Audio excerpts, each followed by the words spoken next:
At my daughter's wedding, her arrogant fiancé grabbed the back of my neck and smashed my face into the three-tier wedding cake.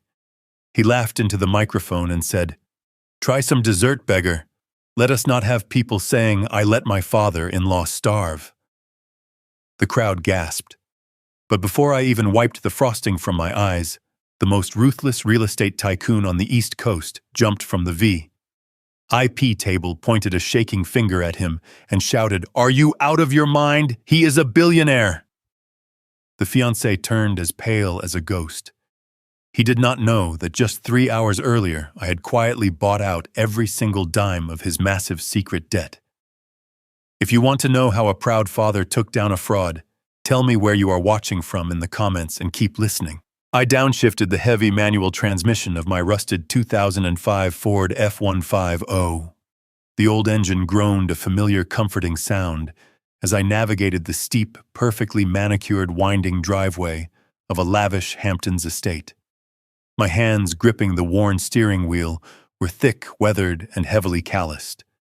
They were the hands of a man who had spent 40 years building a global shipping and commercial real estate empire, starting with absolutely nothing but a single rusty tugboat on the freezing docks of New York. I did not inherit my wealth. I bled for it. I sacrificed my youth, my sleep, and eventually my marriage to build a fortress of security for my family. And yet I never cared to flaunt it. I still drove my old truck. I still polished my own boots. Sitting on the cracked leather passenger seat beside me was the wedding invitation. It was heavy, printed on excessively expensive cardstock with raised gold foil lettering. It was an invitation to the wedding of my only child, my daughter Brooke. We had been deeply distant for the past 15 years, ever since my bitter divorce from her mother, Patricia. Patricia was a woman who loved the idea of wealth and high society far more than she ever loved the man who worked day and night to provide it. When we split, she poisoned my daughter's mind against me, painting me as a work-obsessed mechanic who cared more about cargo ships than his own family. Tucked inside that elegant, shimmering envelope was a small, yellow, sticky note. It was not a message of love or excitement from my daughter. It was a hastily scribbled note from Patricia. It read, "Try to look decent, Harrison. Stand in the back." I parked my beaten-up truck near the far edge of the lot, deliberately keeping it out of the way, nestled in the shadows between gleaming Porsches, imported Mercedes, and chauffeur-driven luxury SUVs. I turned off the engine and let the silence wash over me for a brief moment. I stepped out of the truck, taking a slow breath of the salty ocean air, and smoothed down the lapels of my suit. It was a clean, well-pressed gray suit from Sears that I had bought 15 years ago. My boots were old steel-toed mechanic boots. I had polished them until they shined, but they were still deeply scuffed at the toes from years of walking on cargo ship decks. They were comfortable, and more importantly, they grounded me. They reminded me of exactly who I was and where I came from. I walked slowly toward the grand, towering entrance of the estate. Valet attendants in crisp white shirts were rushing frantically to open doors for women draped in designer gowns and men strutting in tailored tuxedos. The wealth on display was deafening. But to a man who truly has money, this kind of loud, desperate flaunting always looks like a performance. As I approached the sweeping stone steps, a younger man stepped directly into my path, completely blocking my way. He was impeccably dressed in a custom-fitted navy suit that probably cost more than my first car. His hair was slicked back perfectly, and his posture practically radiated unearned arrogance. This was Trent Caldwell, the man my daughter was about to marry. I had never formally met him thanks to Patricia keeping me completely isolated from Brooke's adult life, but I knew his face from the brief photographs I had seen online. Trent stopped and looked me up and down. His eyes scanned my outdated simple suit and immediately darted down to my scuffed mechanic boots. A look of profound disgust washed over his face as if I had tracked mud into his personal kingdom. He sneered, letting out a short, mocking sigh. Without a single word of greeting or basic human decency, he reached into his tailored pocket, pulled out a set of keys with a heavy leather keychain, and shoved them aggressively toward my chest. "Here, take the keys to my car," he said, his voice dripping with absolute condescension. And be careful with the clutch. It is worth more than your life. Make sure you park it near the front so my guests can see it. I did not reach for the keys. I kept my hands resting quietly at my sides. I stood perfectly still, my posture straight, and looked him directly in the eye. I let the heavy silence stretch between us for a long moment, watching the irritation build on his polished face when I refused to obey his command. "I am not the valet," I said. My voice was calm, deep, and steady, carrying the weight of a man who routinely negotiates with ruthless union bosses and international tycoons. "My name is Harrison Cole. I am Brooke's father." The keys slipped from his outstretched hand and clattered loudly onto the stone driveway. For a split second, the arrogant smirk completely vanished from Trent's face. He blinked clearly, caught off guard, staring at me as if I were an unwanted stray dog that had somehow wandered into a palace. But the shock did not last long. Within seconds, his fake, polished smile returned to his face, though it was tight, forced, and entirely devoid of any real warmth. "Right," he chuckled nervously, bending down quickly to snatch his keys off the cold stone. "Brooke mentioned you might actually show up. I just did not expect you to look so authentic." He did not offer his hand to shake. He did not say it was a pleasure to meet the man who gave life to his future bride. Instead, he turned his head and snapped his fingers loudly at a security guard standing near the heavy wooden doors. The guard immediately jogged over, looking tense. "Keep a close eye on the old man," Trent ordered, not even bothering to lower his voice to spare my feelings. "Make sure he does not wander into the VIP lounge or bother the catering staff for free food. We have some very important, very wealthy investors arriving soon, and we cannot afford any embarrassing distractions." The security guard nodded, giving me a wary, apologetic look. Trent turned his back to me completely and walked away to greet a group of wealthy-looking guests, laughing loudly and slapping them on the back as if I simply did not exist. I stood there on the steps, the cold ocean breeze blowing against my face. I did not yell. I did not cause a scene. I just watched him walk away. My gut told me everything I needed to know in that single brief interaction. A man who treats a stranger with that much contempt simply because he believes they have no money is a man who hides a very dark, very fragile reality behind his expensive suit. I reached into my pocket and felt the smooth surface of my encrypted satellite phone. The wedding weekend had barely begun, but I already knew that Trent Caldwell had made the biggest mistake of his life. The game was in motion. The grand dining hall of the estate was a masterclass in aggressive opulence. Crystal chandeliers cast a warm glow over tables draped in imported silk. Elaborate floral centerpieces towered above the guests, dripping with rare orchids that cost more than a modest family's monthly grocery bill. A string quartet played softly in the corner, providing a sophisticated soundtrack to the clinking of champagne flutes and the boastful laughter of the coastal elite. It was the hollow theatrical display of wealth Patricia always craved. I found my assigned seat. It was a small, unsteady chair tucked away in the furthest corner of the cavernous room, positioned directly next to the swinging metal doors of the kitchen. Every few minutes, a waiter burst through those doors, bringing a rush of hot air and the chaotic clatter of crashing plates. I was seated as far away from Brooke and the main wedding party as physically possible. They intentionally placed me in the shadows, hoping I would remain unseen. It was a deliberate insult calculated to make me feel profoundly unwelcome. I pulled out my chair and sat quietly, resting my calloused hands on my knees. I did not complain to the staff. A man who truly knows his own worth never needs to demand a seat at the center of the room. I watched the elite guests mingle. To them, I was just an old man in a dated suit and scuffed boots, an unfortunate blemish on an otherwise flawless aesthetic canvas. Soon Trent's family made their grand entrance. They took their places at the head tables, but not before taking deliberate detours past my dark corner. Trent's mother, dripping in ostentatious jewelry, glanced at my boots and let out a sharp gasp. She leaned toward her sister and whispered loudly, "Can you believe he wore those hideous work boots to a formal dinner? It is absolutely disgraceful." Trent is kind to even allow that riffraff inside the building. They spoke about me as if I were deaf, or simply too insignificant to comprehend their cruelty. I felt a familiar, steady calm settle over my mind.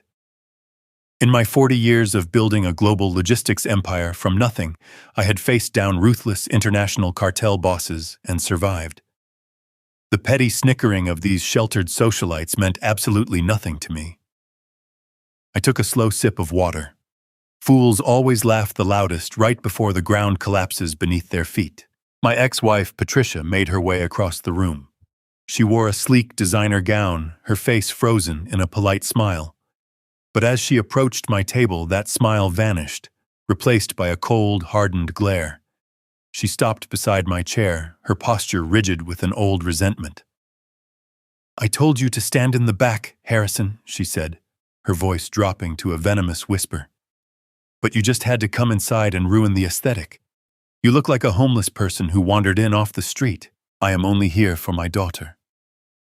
Before I could even respond to her, she reached into her expensive silver clutch. She pulled out a crisp, folded $100 bill. With an aggressive motion, she shoved the money forcefully into the front breast pocket of my old Sears suit. She patted the pocket twice, a condescending gesture that made my jaw tighten. "Take that money," she whispered maliciously. "Use it for gas on your way back to whatever trailer park you currently live in right now.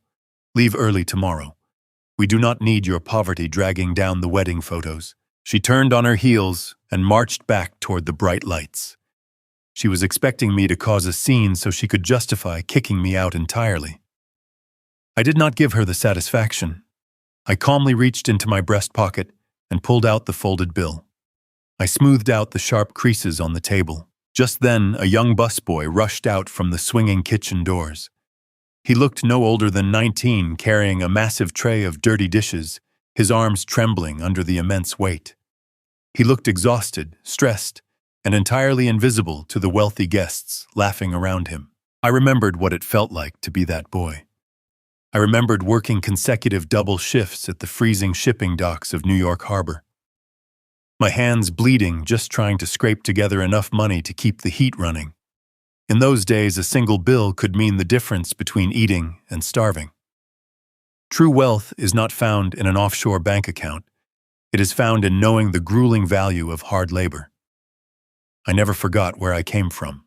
As the young busboy rushed past my table, I quietly slid the crisp $100 bill directly under the edge of his tray. He stopped looking down at the money in absolute shock. He looked up at me, his eyes wide with gratitude. I simply gave him a small nod and put a finger to my lips. He mouthed a silent thank you and hurried back into the chaotic kitchen. With that matter settled, I turned my attention toward the center of the room. Trent was holding court at the main table, completely surrounded by an eager audience. He was putting on the performance of a lifetime. He signaled aggressively to the waitstaff, demanding they bring over 3 more bottles of vintage champagne. Those bottles cost $1,000 apiece. He poured the champagne freely, laughing loudly, playing the role of the careless, untouchable billionaire hedge fund manager to absolute perfection. But a man who has spent decades analyzing human behavior sees things that ordinary people miss entirely. I watched Trent very closely. My eyes tracked his every movement, stripping away the shiny, expensive armor of his performance. The head waiter approached Trent from behind, leaning down to discreetly present a leather-bound checkbook containing the preliminary charges for the rehearsal dinner. Trent kept the wide, arrogant smile plastered on his face for his audience. But as he opened the leather booklet and glanced down at the final total, I saw it. It was a microscopic reaction, but to my trained eyes, it was as loud as a gunshot. The muscles along Trent's jawline tightened violently. The color drained slightly from his cheeks. His hand trembled just a fraction of an inch before he gripped the glass harder to compensate. He gave a quick, panicked glance around the room, the look of a hunted animal desperately searching for an exit.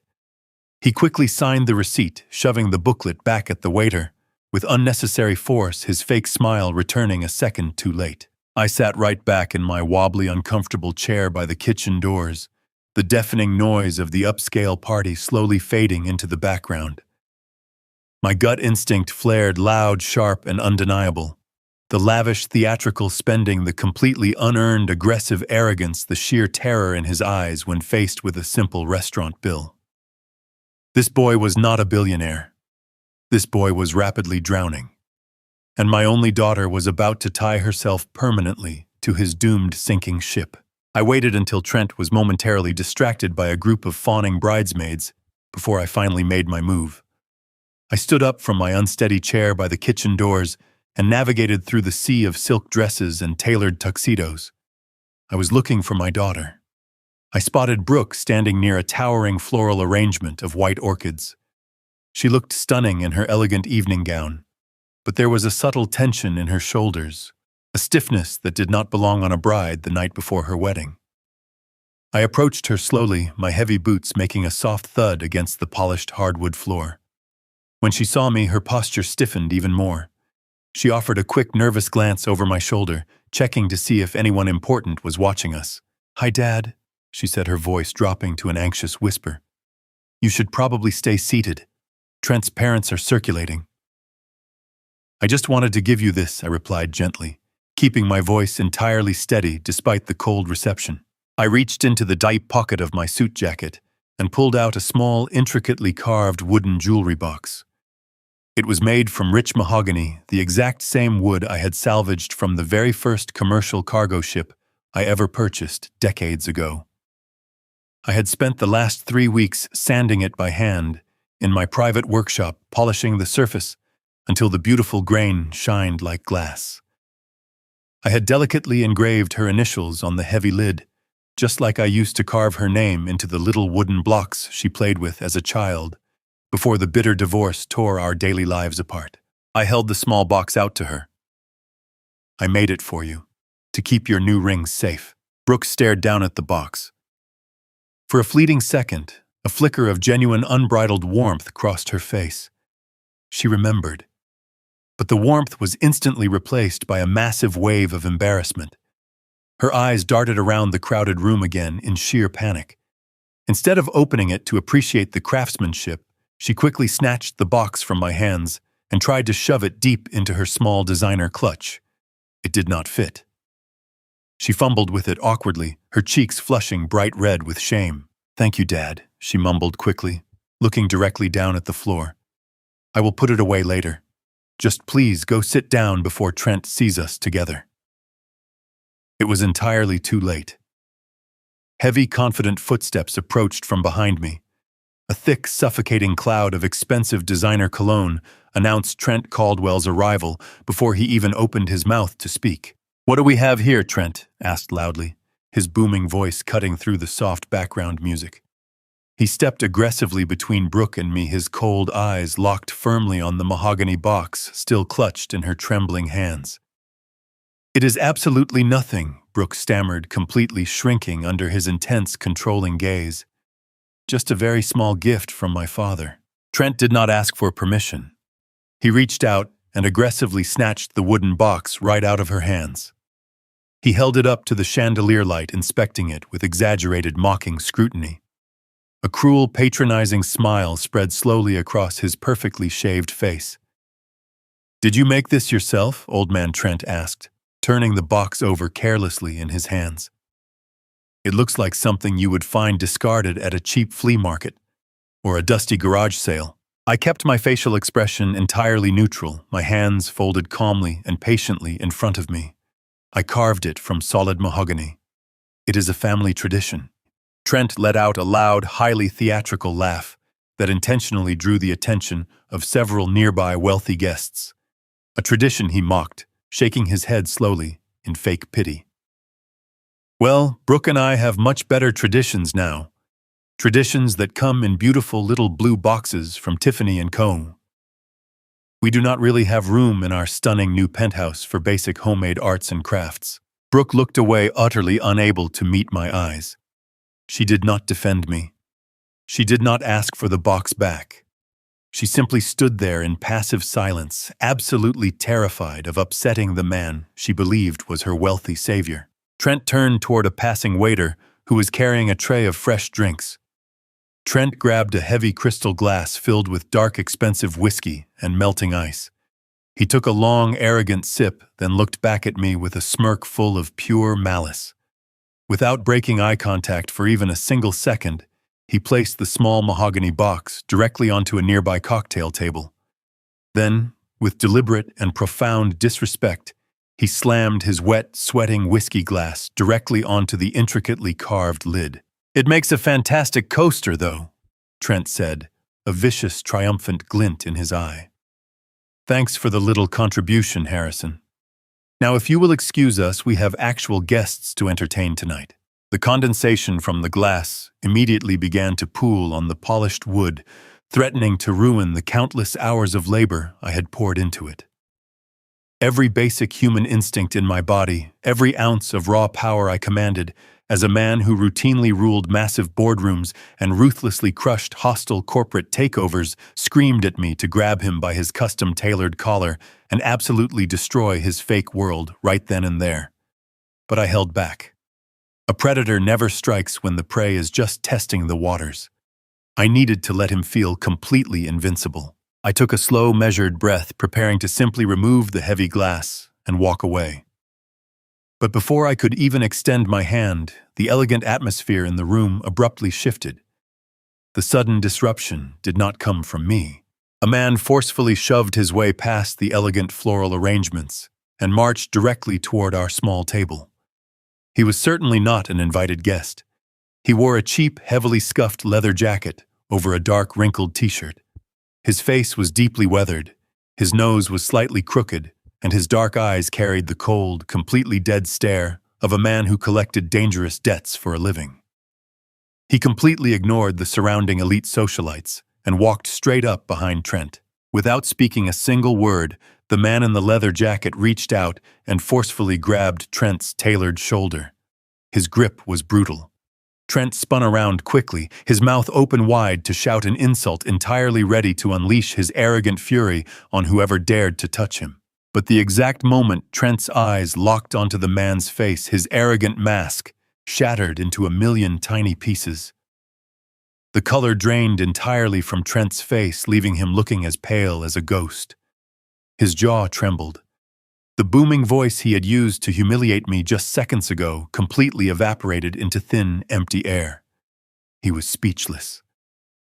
The man quickly pushed Trent forward. Trent stumbled slightly, his eyes wide with absolute terror, as the stranger forced him aggressively into a very dark, completely empty hallway right behind us. I watched the door swing shut behind them, cutting off the light from the narrow hallway. The live music continued to play a soft jazz melody that felt detached from the sudden violence I had just witnessed. Nobody else in the room seemed to have noticed a single thing. The wealthy guests continued to clink their champagne flutes and laugh loudly, completely oblivious to the fact that the groom had just been manhandled by a thug in a leather jacket. I turned my attention back to Brooke. She was standing stiffly by the floral arrangement, nervously smoothing out the wrinkles on her gown. Her breathing was shallow, and her eyes remained fixed on the hardwood floor. She had seen the exchange, yet she tried desperately to pretend that nothing out of the ordinary had just occurred. I took a slow step toward her, keeping my voice low and calm so as not to startle her. I asked her who that aggressive man was and why he had grabbed Trent with such brutal force. Brooke forced a bright, artificial smile onto her face before turning to look at me. When she finally met my gaze, her eyes were fiercely defensive, guarded by years of the status-obsessed conditioning her mother had instilled in her. She let out a short, dismissive laugh and waved her hand in the air. "Oh, that is just a frustrated contractor," she said smoothly, reciting the lie with the rehearsed precision sought of someone fed a specific script. "Trent manages a $50 million hedge fund, Dad. He is a very important man in the financial district. People are constantly begging him for investments, and sometimes they get a little too desperate when he firmly rejects their business proposals." I listened to her words in absolute silence. A $50 million hedge fund manager does not get shoved into dark hallways by frustrated contractors.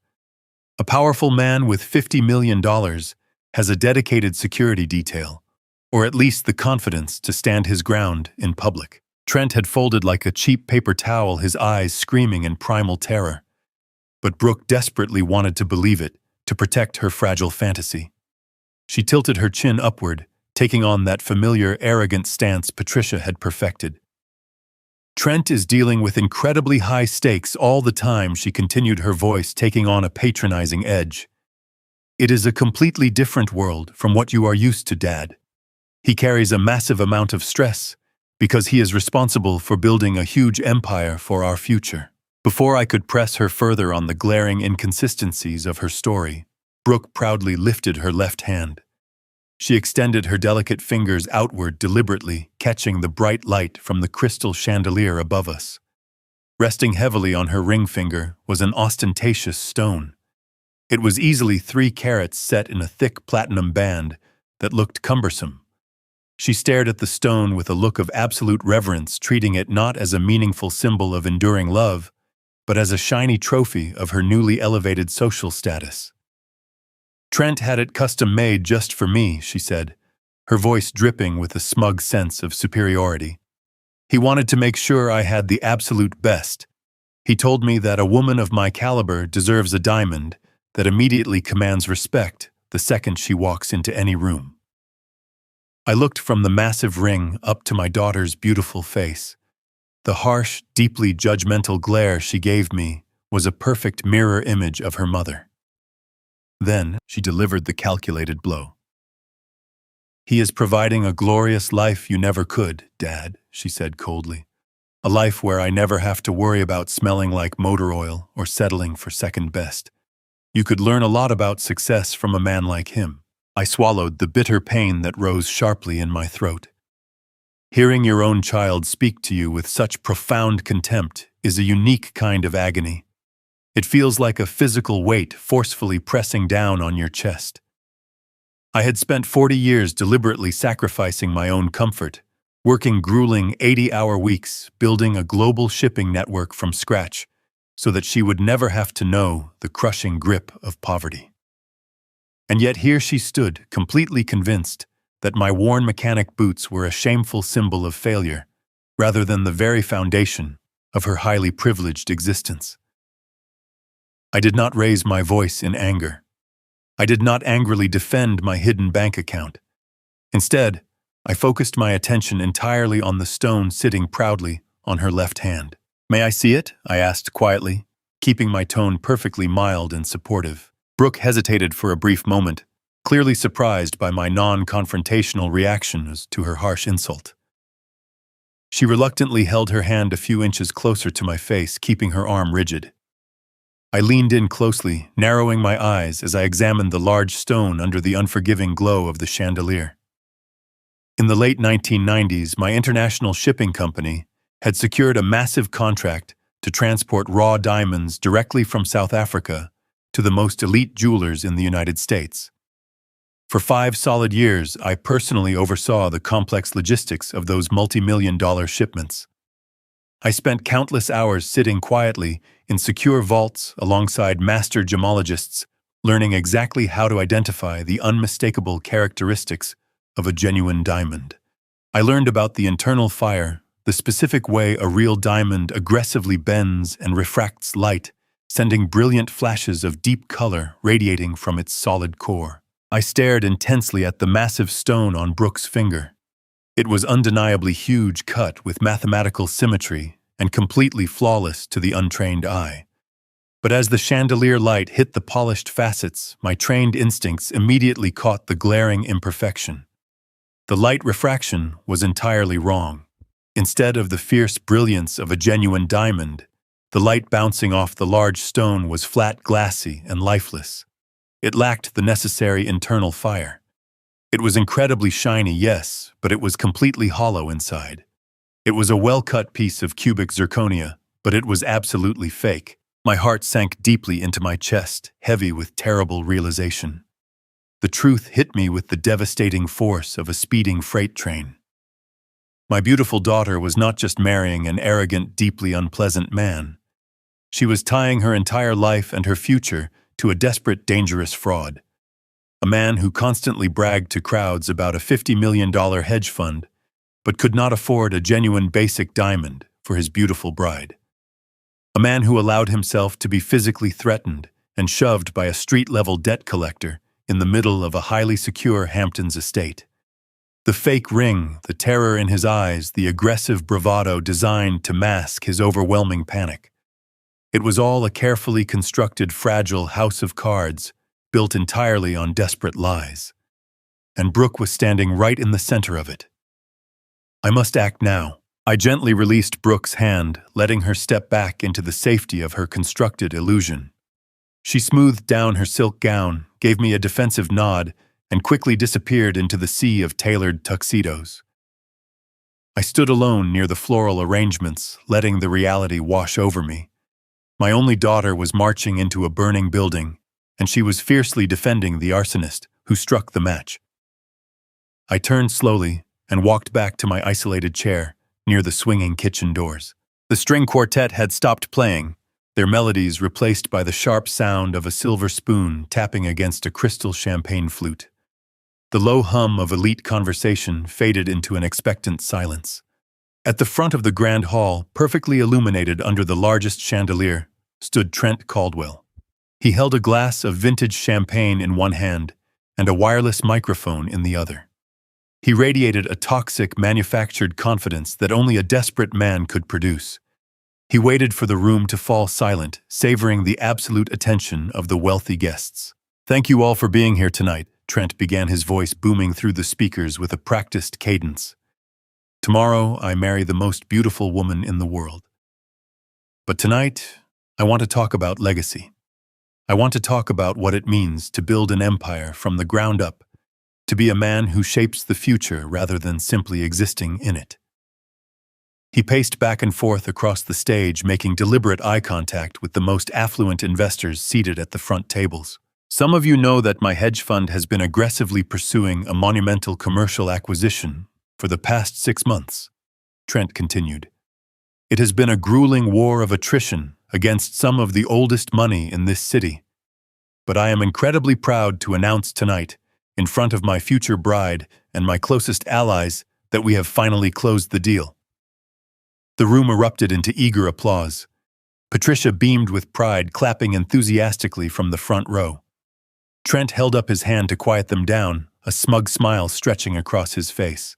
"We just secured the primary commercial rights to the Sterling Tower on Madison Avenue," he declared boldly, his chest puffed out. 50 stories of premium untouched Manhattan real estate.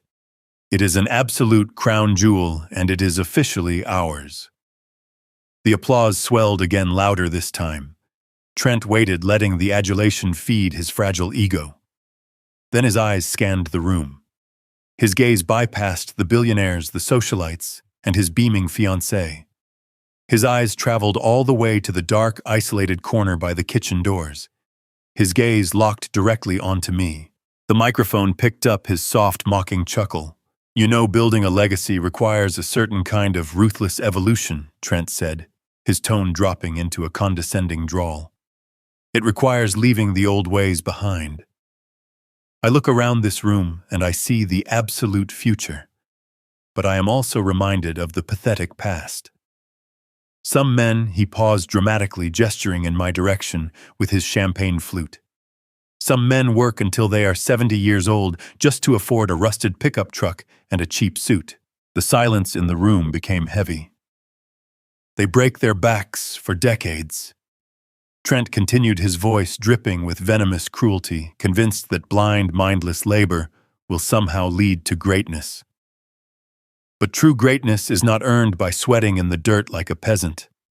I made my first million at 25. I am acquiring Manhattan skyscrapers before I turn 35. Cheers to rapid evolution, and cheers to leaving the dinosaurs exactly where they belong, buried deeply in the past. He raised his glass high into the air. A few of his groomsmen snickered loudly, turning to stare directly at me in my dark corner. Patricia let out a short, mocking laugh, raising her crystal glass in enthusiastic agreement. The cruelty in the room was a heavy, suffocating blanket of elitist contempt, directed entirely at a man they believed to be a pathetic failure. I looked over at Brooke. She was staring down at her lap, her face pale, her hands clasped tightly together. She did not stand up. She did not defend the man who had worked multiple freezing shifts at the docks to pay for her childhood medical bills. She simply accepted my public humiliation as the cost of admission into Trent's imaginary kingdom. I did not shift in my uncomfortable seat. I did not look away, nor did I show a single ounce of embarrassment or anger. I calmly reached out, picked up my simple glass of ice water, and took a slow, highly deliberate sip. The cold water slid smoothly down my throat, perfectly, matching the absolute freezing ice that had just settled permanently into my veins. Trent Caldwell was not a master of the financial universe. He was a deeply stupid, incredibly reckless child, playing a highly dangerous game he did not remotely understand. I did not need to run a corporate background check to know he was lying about his massive commercial acquisition. I did not need my aggressive legal team to verify the current operational status of the Sterling Tower on Madison Avenue. I knew exactly who owned that 50-story building. I bought the Sterling Tower 12 years ago during a massive, devastating market downturn. I completely gutted the entire structure, spent $60 million renovating the commercial infrastructure, and placed it permanently inside a private, heavily guarded holding trust strictly under the umbrella of Cole Enterprises. I am the sole absolute owner of the Sterling Tower. There are no outside investors. There is no hedge fund consortium involved. And there is absolutely no active negotiation for its commercial rights with anyone, let alone a petty fraud like Trent Caldwell. Trent had simply picked the most impressive, highly visible building he could think of to desperately impress a room full of wealthy strangers. He was completely unaware that the actual billionaire owner of that exact building was currently sitting at the absolute worst table in the room, wearing a 15-year-old suit and steel-toed mechanic boots. The lie was so unbelievably massive, so easily verifiable to anyone with actual corporate power, that it firmly confirmed my darkest, most troubling suspicions. The scattered puzzle pieces rapidly snapped together perfectly in my mind. Trent was completely drowning in highly dangerous debt. He had a violent street-level debt collector aggressively crashing an exclusive wedding rehearsal. He had pawned a priceless, sentimental family heirloom just to buy a fake cubic zirconia. And now he was publicly fabricating multi-million-dollar real estate deals to desperately project a fragile illusion of extreme wealth. He was not just lying to my daughter. He was lying to his investors, his supposed friends, and whatever violent criminal element he had foolishly borrowed millions from. The dominoes were starting to fall rapidly, and Trent was dancing wildly at the very bottom of the chain, entirely oblivious to the absolute destruction heading his way. He took another eager sip of his $1,000 champagne, basking blindly in the warm glow of a mighty kingdom he did not own. I set my water glass down firmly on the table. The paternal anger that had briefly flared inside me completely vanished, replaced by the terrifying clinical focus of an apex corporate predator calmly preparing to dismantle its prey. Let him drink his expensive champagne. Let him enjoy his unearned applause. Let him believe he had successfully humiliated the old clueless mechanic in front of the entire coastal elite. Tomorrow, the massive bill would finally come due, and I was going to collect every single penny. As the applause for his fabricated achievement finally began to die down, Trent raised his hand to quiet the room. He reached into the inner pocket of his tailored suit jacket and pulled out his sleek, expensive smartphone. He looked at the blank screen with exaggerated importance furrowing his brow, as if he had just received an incredibly urgent message that demanded his immediate attention. He leaned toward Brooke, whispering something in her ear, and then addressed his captivated audience one more time. "I am terribly sorry to interrupt the celebration," Trent announced, his voice projecting a fake sense of deep regret. "But when duty calls, a man has to answer. I have a scheduled conference call with a rather influential senator regarding some upcoming financial legislation on Wall Street. It is an absolute nuisance, I know, but these elite political figures simply do not understand the concept of a weekend off. Please enjoy the caviar and keep the champagne flowing. I will be back in just a moment." The guests murmured in absolute awe, clearly impressed by his supposed political connections. Patricia nodded approvingly, her eyes shining with greed as she looked at her future son-in-law. Trent gave Brooke a quick, practiced kiss on the cheek, straightened his expensive tie, and turned to leave the dining hall. But I noticed something that the room full of admiring socialites completely missed. As Trent turned his back to the crowd and walked briskly toward the heavy glass doors leading out to the garden, his broad shoulders instantly slumped. The confident, arrogant swagger evaporated with every single step he took away from the bright lights. His breathing grew shallow, and his hands swinging by his sides were clenched tightly into fists. A man taking a routine call with a political ally walks with pride. A man walking to the gallows walks exactly like Trent Caldwell was walking right now. I waited exactly 30 seconds before I pushed my unsteady chair back from the table. Nobody paid any attention to the old mechanic slipping quietly out through the swinging kitchen doors. The kitchen staff was too busy plating the next course to notice me navigating through the narrow service hallway that led directly to the back gardens of the estate. The night air was crisp, carrying the sharp, salty scent of the Atlantic Ocean. The sprawling garden was a maze of perfectly trimmed hedges, marble statues, and bubbling stone fountains, all illuminated by soft, ambient landscape lighting. It was a beautiful, serene setting, but tonight it felt like a hunting ground. I stepped carefully onto the cobblestone path, the thick rubber soles of my old work boots absorbing the sound of my footsteps. I moved slowly, keeping to the deep shadows cast by the towering oak trees. I did not have to search for very long. I could hear the frantic crunching of gravel coming from a secluded, dimly lit alcove near the edge of the property line. I positioned myself quietly behind a thick row of tall, manicured bushes. From my hidden vantage point, I had a clear, unobstructed view of the groom. Trent was completely alone, but he was not holding the sleek, expensive smartphone he had flashed inside the dining hall.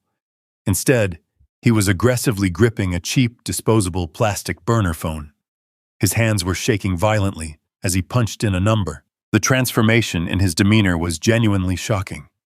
The smooth, untouchable billionaire persona was completely gone. In its place stood a terrified, desperate child. Sweat glistened on his forehead, reflecting the pale moonlight.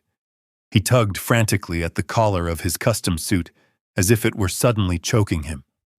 He paced back and forth across the gravel path, his chest heaving with deep, ragged breaths. He lifted the cheap plastic phone to his ear, his entire body tense and rigid. When the person on the other end answered, Trent did not speak with the commanding authority of a hedge fund manager. He spoke with the high, wavering pitch of a man begging for his very life. "Listen to me, you have to listen to me," Trent pleaded, his voice cracking with absolute desperation. "I know what the deadline was, but you cannot do this tonight. Not tonight. I am literally standing at my rehearsal dinner right now. The wedding is tomorrow. You just need to give me a little more time. I swear on my life I have everything completely under control." There was a brief silence as the person on the other end spoke.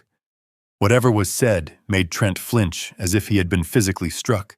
He squeezed his eyes shut and ran his trembling hand through his perfectly styled hair, ruining the expensive look. "I am not trying to avoid you," Trent hissed, his tone dropping into a frantic, hushed whisper. "I am telling you the absolute truth. I just need 48 more hours. That is all I am asking for. 48 hours. Once I marry her tomorrow afternoon, the marital trust fund automatically unlocks. Her grandfather left her a massive account, and I will have full legal access to every single penny as her husband. You will get your $4 million back. I will even add a massive interest payment for the delay. Just please do not send anyone else to the venue. You are going to ruin everything if you spook her family." Another heavy silence followed. Trent listened to the final chilling verdict from his ruthless creditor. He let out a desperate, defeated gasp. "Please do not do that," Trent begged, tears of pure terror welling up in his eyes. "I will have the 4 million by Monday morning. I promise you. Just let me marry the girl." The line went dead. Trent stared at the cheap burner phone in absolute horror. A raw, guttural sound of frustration tore from his throat. He violently hurled the plastic device against the brick wall of the estate, shattering it into pieces. He then kicked a heavy landscaping stone with all his might, cursing loudly into the empty night air. He bent over, resting his hands on his knees, taking deep, shaky breaths as he tried to compose his shattered facade. I stood perfectly still behind the thick hedges enveloped in the cold shadows. The blazing siren of my gut feeling had just been proven entirely correct. Trent was not a successful businessman. He was a monumental fraud who owed $4 million to incredibly dangerous people. He was using my daughter, planning to drain her protective trust fund the very second the ink dried on their marriage certificate. He viewed Brooke as nothing more than a convenient, wealthy sacrifice to save his own miserable life. I slowly turned away from the alcove and walked silently back toward the kitchen doors. I did not need to hear another word.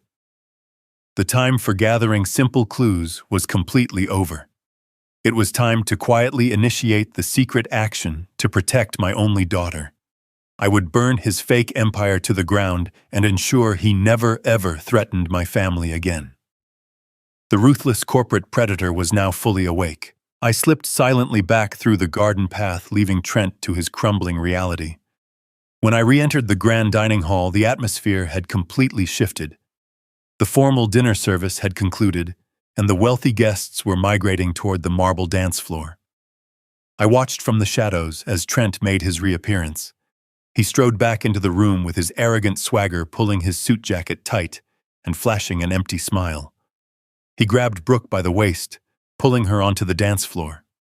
They twirled under the crystal chandeliers, the picture of absolute perfection. To the untrained eye, he was a confident billionaire celebrating his final night as a bachelor. But I knew the truth. I knew that beneath the silk and cologne he was sweating with the terror of a man who owed $4 million to absolute monsters. But knowing the truth and proving it to a brainwashed daughter are entirely different battles. Brooke had spent 2 years submersing herself in Trent's fantasy. She would not believe the word of a father she viewed as a bitter mechanic. If I confronted her with nothing but a story about an overheard call, she would immediately run to Trent. He would likely convince her to elope tonight, cutting me out of her life permanently to secure access to her trust fund. I needed physical, undeniable proof. I needed hard evidence that would shatter his illusion so completely that Brooke could not deny what was standing in front of her. I turned away from the dance floor and walked purposefully toward the grand foyer. I exited through the front doors, leaving the loud music behind me. The driveway was a circular expanse of crushed gravel lined with the most expensive luxury vehicles in the world. I stood on the top step, my eyes scanning the glittering sea of automotive engineering. I was looking for one specific vehicle. Earlier that evening, Trent had spent 20 minutes loudly bragging to older investors about his brand-new custom-ordered Porsche 911. Every single word he spoke was a meticulously crafted lie designed to blind the wealthy guests around him. He claimed it was a spontaneous purchase, a minor reward to himself for securing the Manhattan commercial acquisition. I spotted the sleek midnight black Porsche parked prominently near the front of the VIP line. I walked down the stone steps and approached the valet podium. A young attendant stepped forward to assist me. I reached into my pocket and pulled out another crisp $100 bill. I folded it neatly and slid it across the wooden podium. I told the young man that my future son-in-law had accidentally locked a very important wedding document inside his Porsche, and I needed 5 minutes alone with the vehicle to retrieve it. The valet glanced at the money, then at my serious, unyielding expression. He discreetly pocketed the bill, handed me the electronic key fob without saying a single word, and turned his back to attend to another guest. I walked over to the black Porsche and pressed the unlock button. The headlights flashed sharply in the dark. I pulled open the heavy door and leaned inside. To anyone else, it was the ultimate symbol of financial success. But my entire life had been built around engines and logistics. I know how to look past the shiny exterior. I slid into the low driver's seat and popped open the glove box. A man who truly owns a high-performance sports car keeps meticulous records. He keeps his registration insurance documents and service warranties neatly organized. The glove box was almost entirely empty, save for a single brightly colored manila folder. I pulled the folder out and turned on the overhead dome light. I opened the cover and began to read the documents inside. The logo at the top of the page did not belong to an exclusive dealership or a premium leasing agency. It belonged to a notoriously shady exotic car rental service located on the outskirts of the city. My eyes scanned the detailed rental agreement. Trent Caldwell had not purchased this car. He had not even leased it. He had rented it precisely by the hour. The contract clearly stipulated a strict 24-hour rental period beginning yesterday afternoon and ending tomorrow morning right before the wedding ceremony. He had paid an exorbitant, highly predatory interest rate just to have the car sitting in the valet lot for a single night, purely to maintain his fragile illusion of wealth. I folded the rental agreement and placed it carefully into the inner pocket of my suit jacket, but my instincts told me there was more to find. A man this desperate always leaves a chaotic trail of mistakes behind him. I began to search the rest of the cabin. As I leaned over to inspect the passenger side floorboard, my hand brushed against a crumpled, heavily creased piece of bright yellow paper shoved carelessly underneath the seat. I pulled the yellow paper out and smoothed the sharp creases against my knee. I held it up to the overhead light. It was a formal legal document stamped with the official seal of the City Housing Court. The bold black letters at the top of the page read, "Final Notice of Eviction." I read the details printed below. The document was addressed directly to Trent Caldwell. It listed a small, extremely modest apartment in a deeply undesirable neighborhood miles away from the affluent financial district he claimed to dominate. According to the court order, Trent was over 6 months behind on his basic rent payments. The landlord had successfully secured a legal judgment against him, and the city marshals were scheduled to forcibly remove his belongings and physically lock him out of the property by next Tuesday. I sat back in the leather seat, the sheer magnitude of his deception washing over me in a cold wave. Trent was not just broke, he was entirely destitute. The self-proclaimed billionaire hedge fund manager, the man who arrogantly mocked my boots, the man who claimed to be buying skyscrapers in Manhattan, was literally days away from being completely homeless. The expensive suit was likely rented.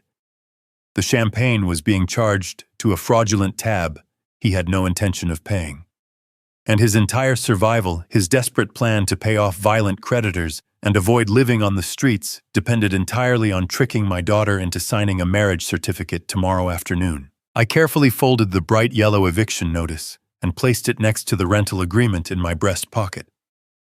I turned off the dome light, stepped out of the rented Porsche, and locked the door behind me. I walked back to the valet podium, returned the key fob to the young attendant, and offered him a small nod of gratitude. The crisp night air felt suddenly electrifying. The heavy burden of uncertainty was completely gone, replaced by the cold, calculated precision of a father preparing for absolute war. Tomorrow, the grand illusion would finally shatter in front of everyone, and I would be the one holding the hammer to smash it into pieces. I walked slowly back up the wide stone steps of the estate. The cold night air had cleared my mind. Every step I took felt grounded. Inside the main hall, the party had reached a fever pitch. The loud, pulsing rhythm of modern dance music vibrated through the heavy wooden doors. I bypassed the crowded ballroom. I had no desire to watch these oblivious socialites worship a false idol. Instead, I navigated through a quiet, softly lit corridor, making my way toward the men's restroom. The heavy mahogany door was slightly ajar. As I pushed it open, the sound of the bass was instantly muted, replaced by the harsh, echoing sound of ragged, panicked breathing. I stepped inside silently, letting the door glide shut behind me. The restroom was a lavish display of marble and brass smelling sharply of citrus hand soap and Trent Caldwell's overwhelming designer cologne. Trent was standing alone at the far end of the long vanity counter. He had taken off his tuxedo jacket and tossed it carelessly onto the spotless floor. His silk tie was yanked loose, hanging crookedly around his neck. He was leaning heavily over the polished marble sink, gripping the brass edges so tightly that his knuckles were white. He turned the golden faucet on full blast and aggressively splashed freezing cold water directly onto his face. He gasped loudly, his shoulders heaving up and down as he fought to pull air into his terrified lungs. He was in the middle of a massive panic attack. The carefully constructed armor of the untouchable billionaire hedge fund manager had melted away, leaving behind nothing but a cornered animal. I stood still near the entrance, observing him with clinical detachment. He muttered desperate, broken curses, staring wildly at his dripping reflection in the wide vanity mirror. For a long moment, Trent was oblivious to my presence. He continued to hyperventilate, splashing cold water onto his pale skin, trying to shock his nervous system back into compliance. As he lifted his head to reach for a hand towel, his wild eyes darted across the mirror and caught my reflection standing right behind him. The transformation was instantaneous and pathetic. The raw terror on his face vanished in a split second, replaced by a sudden surge of manufactured rage. It was the aggressive overcompensation of a weak man who knows he has just been exposed. He spun around, water dripping heavily from his chin and soaking into the collar of his dress shirt. His chest puffed out, his eyes narrowing into a vicious glare.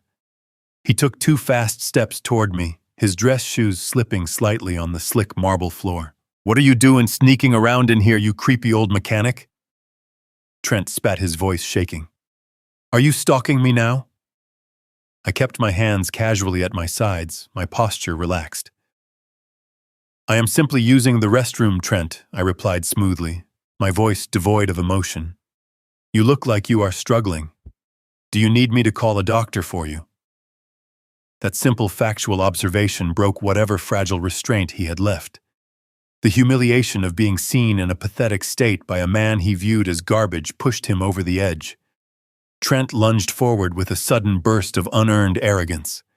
He grabbed the lapels of my suit with his wet hands and forcefully shoved me backward. My lower back hit the edge of the marble vanity with a dull thud. I did not flinch. I did not raise my hands to fight back. I stood there like a solid brick wall, unmoved by the frantic, shaking force of a terrified boy. Trent leaned in close, his face inches from mine. He smelled of expensive whiskey, stale fear, and nervous sweat. "Listen to me very closely, you pathetic old man," Trent hissed, spit flying from his lips as he tried to project authority. "I have been generous letting you sit in that dining hall tonight. I have tolerated your miserable presence because Brooke begged me to be a nice guy. But this is my world. You do not belong here. You are nothing but a dirty mechanic who failed his family. I want you to stay out of my way tomorrow. You sit in the back row, you keep your mouth shut, and you do not embarrass my beautiful bride with your disgusting poverty. If you ruin my perfect wedding, I will personally destroy what little life you have left. Do you understand me?" He pushed me hard against the marble sink one last time for emphasis, then abruptly let go of my lapels, stepping back as if touching my suit had physically disgusted him. He stood there panting, waiting for me to cower, apologize, or react with the submissive fear he desperately craved. I did none of those things. I simply looked at him, my expression entirely hollow. I slowly reached up and calmly adjusted the collar of my suit jacket, smoothing out the wrinkles his wet hands had left behind. The silence in the restroom stretched out heavy and uncomfortable. My total lack of intimidation terrified him far more than if I had thrown a punch.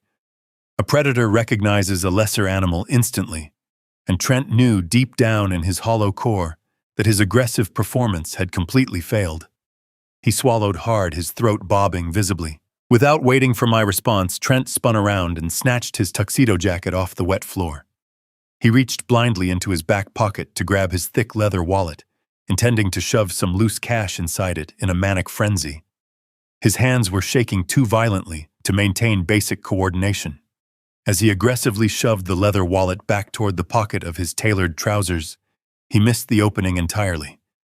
The heavy wallet caught the edge of the fabric, flipping awkwardly in his clumsy grip. He cursed under his breath, grabbing the wallet and shoving it deeply into his pocket on the second try. He turned sharply and stormed out of the restroom, slamming the heavy mahogany door violently behind him. The loud echo of the slamming door faded, leaving the lavish restroom in complete silence once again. I stood by the marble vanity, breathing in the quiet calm. I looked down at the exact spot where Trent had frantically fumbled with his expensive leather wallet just moments ago. Resting silently on the intricate geometric pattern of the tiled floor was a very small, rectangular slip of bright pink paper. It had fluttered completely unnoticed out of his overstuffed wallet during his panicked exit. I stepped forward and slowly bent down, picking up the small slip of paper between my calloused fingers. The heavy cardstock texture felt incredibly familiar. It was not a restaurant receipt or a business card. It was an official pawnshop transaction ticket. I flipped it over and read the faded black ink printed precisely across the front. The ticket clearly detailed the recent sale of a vintage, highly recognizable diamond necklace, pawned for a fraction of its true value just to desperately fund a cubic zirconia ring. It was the final piece of physical evidence. I held the small pink slip of paper up to the harsh fluorescent lighting of the marble vanity. My calloused thumb traced the faded ink, my mind racing to process the devastating information printed across the heavy cardstock. It was an official transaction record from a notoriously discreet pawnbroker located deep within the Diamond District. The date stamped on the top right corner was exactly 3 months ago. That was the very same week Trent had formally asked for my daughter's hand in marriage. I squinted at the detailed item description, feeling a cold knot form in my stomach. The receipt did not just list a generic piece of jewelry.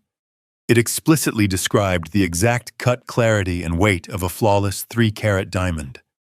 My breathing slowed as the devastating truth clicked into place. Trent had not purchased a custom ring to shower my daughter with luxury. He had taken the antique family heirloom ring that Brooke's late grandmother had entrusted to him for the proposal. He had ruthlessly ripped the priceless, flawless generational diamond right out of its antique platinum setting. He sold her precious family legacy for quick cash to save his own truly miserable life. To cover his tracks, he had a cheap piece of dull cubic zirconia mounted into her grandmother's original setting. He presented it to Brooke as a massive custom upgrade, preying entirely on her manufactured desire for high society validation. She wore the fake stone proudly, completely unaware that the real diamond, the very symbol of her family history, had been pawned off to a stranger. I read the final payout amount printed boldly at the bottom of the pink slip.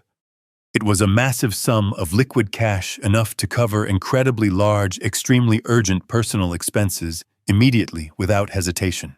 My mind instantly connected the specific date on the pawnshop receipt to another crucial timeline. 3 months ago was the exact same week Patricia had proudly boasted about Trent securing this magnificent, highly exclusive coastal estate for the wedding weekend. She had gloated to anyone who would listen about how Trent had graciously paid the astronomical venue deposit entirely up front in cash. The puzzle was now completely solved. He did not use hedge fund profits to pay for this lavish rehearsal dinner.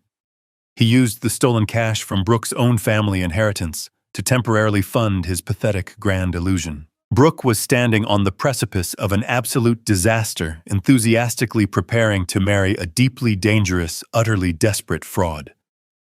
The man she believed was a billionaire was actually a penniless con artist actively running from violent street-level criminals.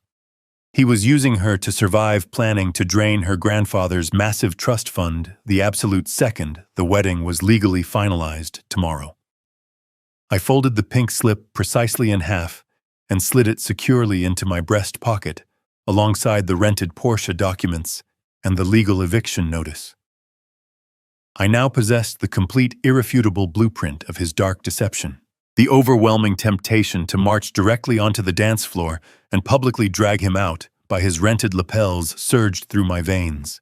Every protective paternal instinct screamed at me to grab my daughter, expose the pink slip to the entire crowd, and tear his fake kingdom down immediately. But I forced my racing heart to slow down. I closed my eyes and took a deep, stabilizing breath in the quiet restroom. Acting purely on emotional impulse is how amateur men lose wars.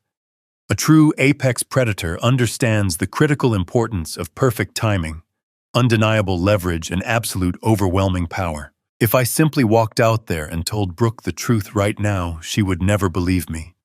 She had been thoroughly brainwashed by Patricia's toxic materialism for years.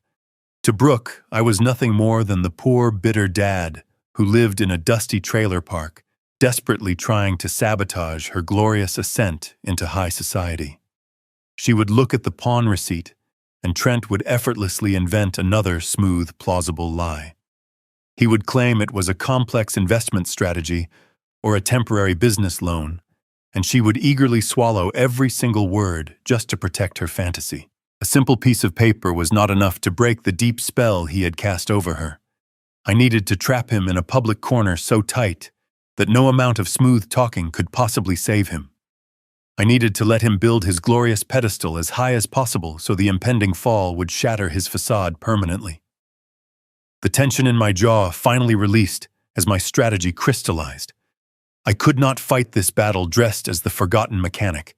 I needed to bring the full, terrifying weight of my actual financial empire crashing down upon him. I exited the quiet restroom and walked directly through the vibrant, laughing crowd of wealthy guests without saying a word to anyone. I did not stop to look at Brooke, who was still spinning blissfully on the polished marble dance floor in the arms of a complete monster. I did not acknowledge Patricia, who was aggressively waving her empty champagne flute at a passing waiter. I simply pushed open the heavy front doors and walked out into the cool, dark night. I approached the valet, requested my old battered pickup truck, and waited patiently in the damp, refreshing coastal breeze. When the young attendant brought my truck around, he gave me a sympathetic, slightly pitying look, completely unaware that he was handing the keys to a man who could buy this entire estate with a single phone call. I climbed into the torn driver's seat, turned the key in the ignition, and listened to the familiar, comforting roar of the reliable engine. I pulled slowly out of the circular gravel driveway, leaving the bright, hollow mansion far behind me. The drive back to my modest rented motel room on the edge of town was silent, profoundly purposeful, and entirely focused. Once safely inside my quiet room, I pulled my encrypted satellite phone from my duffel bag. This was the direct line I used only for coordinating high-level global logistics and massive corporate acquisitions. I dialed the private number of my chief legal counsel, a brilliant, absolutely ruthless attorney named Marcus. He answered on the second ring, fully accustomed to my late-night operational directives. I instructed him to immediately purchase the entire commercial debt portfolio of Trent Caldwell. I wanted every single loan, every outstanding marker, and every single legal obligation Trent had ever signed transferred to my name. Marcus did not ask unnecessary questions.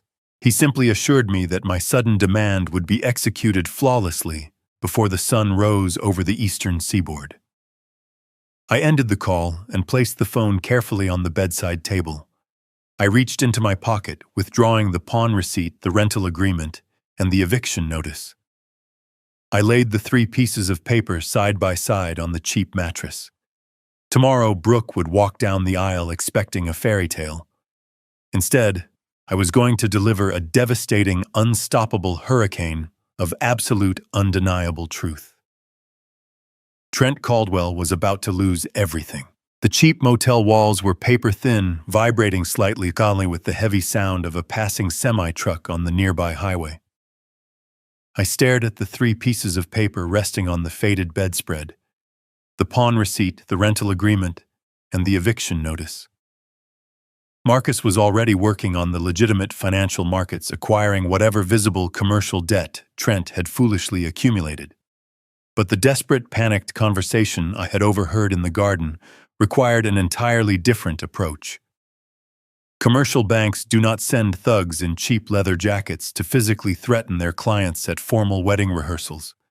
That kind of aggressive intimidation belonged strictly to the violent shadow economy. I needed absolute security for this next phase.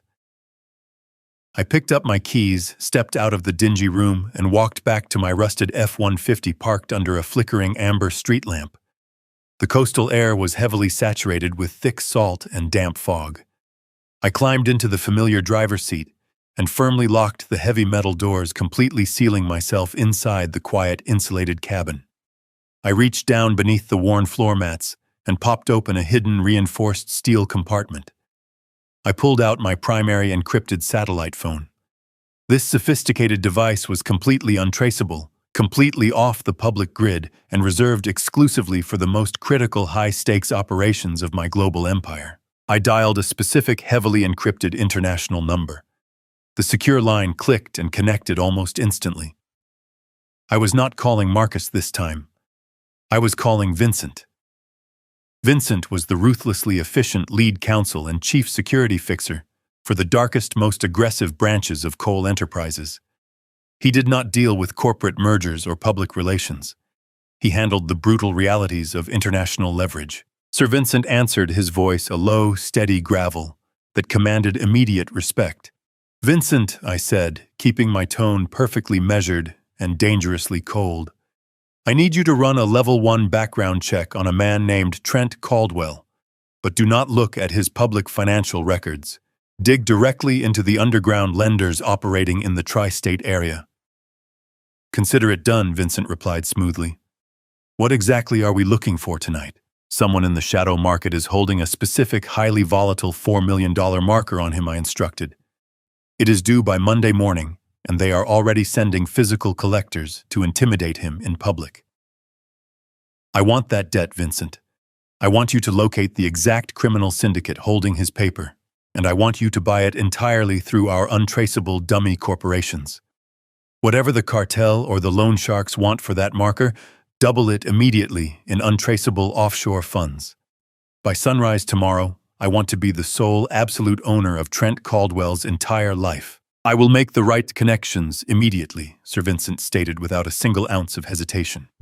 "I will have full legal ownership transferred to your primary blind trust before the traditional banks even open their doors." I ended the call and placed the heavy satellite phone on the empty passenger seat. I leaned my head back against the worn fabric of the headrest and stared out through the fogged windshield. The flickering street lamp cast long, distorted shadows across the empty parking lot. My mind was a calculating machine, processing the sheer magnitude of the trap I had just laid. For decades, Patricia had aggressively poisoned my daughter's mind with the toxic belief that true power was defined entirely by loud, ostentatious displays of immense wealth. She taught Brooke to blindly worship the shiny, empty shell of a man like Trent, while deeply despising the quiet, relentless labor that actually built the modern world. Trent was the ultimate tragic product of that shallow, greedy philosophy. He had spent his entire adult life desperately accumulating very expensive props.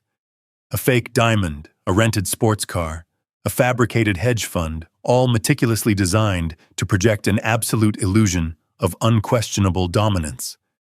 But he had absolutely no structural foundation.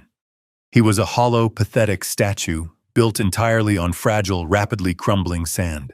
Real power does not need to boast loudly at a fancy dinner party. Real power does not need to publicly humiliate a working-class mechanic to feel significant. Real power is sitting silently in a rusted pickup truck in a deserted motel parking lot at 3 a.m, making a single untraceable phone call that completely buys a desperate man's life, his freedom, and his entire future. I closed my eyes and let the steady rhythm of my breathing calm my racing thoughts. The paternal anger was still there, burning like a massive furnace deep inside my chest, but it was entirely controlled. I was not acting out of petty vengeance. I was executing a necessary surgical strike to officially save my only daughter from a lifetime of absolute ruin. She would undoubtedly hate me for aggressively destroying her perfect fairy tale wedding. She would scream, she would cry, and she would probably try to banish me from her life forever. But a good father does not protect his child to win her immediate temporary approval. He actively protects her because it is his fundamental sacred duty, regardless of the tremendous personal cost. The long hours ticked by incredibly slowly in the cold, silent truck cabin. I watched the thick coastal fog slowly begin to lift as the first faint gray light of a new dawn started to bleed gently into the eastern sky. My encrypted satellite phone suddenly vibrated against the passenger seat, immediately breaking the heavy, solemn silence of the morning. I picked it up and answered right away. "It is officially done," Sir Vincent reported, his voice remarkably crisp and purely professional. The underground syndicate, currently holding the $4 million marker, was surprisingly eager to liquidate the problematic debt. They knew Caldwell was a massive, unpredictable flight risk. We discreetly transferred exactly $8 million through the secondary offshore shell corporation.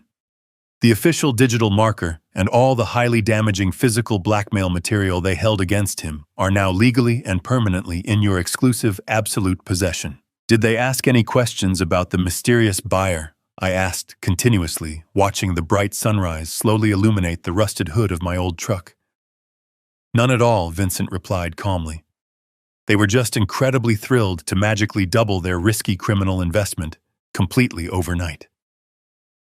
Trent Caldwell now personally owes you exactly $4 million payable immediately upon your direct demand. You have absolute, total financial leverage." "Thank you, Vincent," I said quietly. "Stand by for further instructions this afternoon." I ended the call and tucked the phone securely back into the hidden floor compartment. The absolute power I severely needed was finally secured. I stepped out of the heavy truck and walked back to my small motel room. I needed to meticulously prepare for the big wedding. I carefully laid out my old dated Sears suit. I polished my heavy steel-toed boots. I gathered the pawn receipt, the rental agreement, the eviction notice, and the digital confirmation of his massive criminal debt. I folded them perfectly and placed them away. The morning sun broke through the coastal fog, casting a pale light through the curtains of my cheap motel room. I stood before the cracked mirror and buttoned my dated Sears suit. The fabric was stiff, a stark contrast to the custom Italian wool I normally wore. I pulled on my polished steel-toed boots. I took the folded stack of devastating evidence, the pawn receipt, the rental agreement, the eviction notice, and the digital confirmation of Trent Caldwell's massive criminal debt, and secured them inside my inner breast pocket. They rested against my chest like a loaded weapon. I drove my rusted pickup truck toward the coastal estate. The grounds were already buzzing with chaotic energy when I arrived. Florists were frantically arranging towering displays of white roses.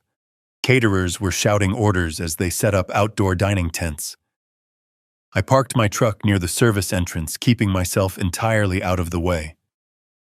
I needed to remain completely invisible until the right moment. I had not been standing by the doors for 10 minutes when Patricia spotted me. She was marching across the lawn, clutching an expensive clipboard and barking loud orders into a silver earpiece. Her face was tight with the stress of projecting ultimate perfection. When her eyes locked onto me, her frantic energy instantly shifted into targeted malice. She ended her phone call and marched directly toward me. "Harrison, you are completely useless, standing around here like a lost vagrant," she snapped, her voice dripping with toxic condescension.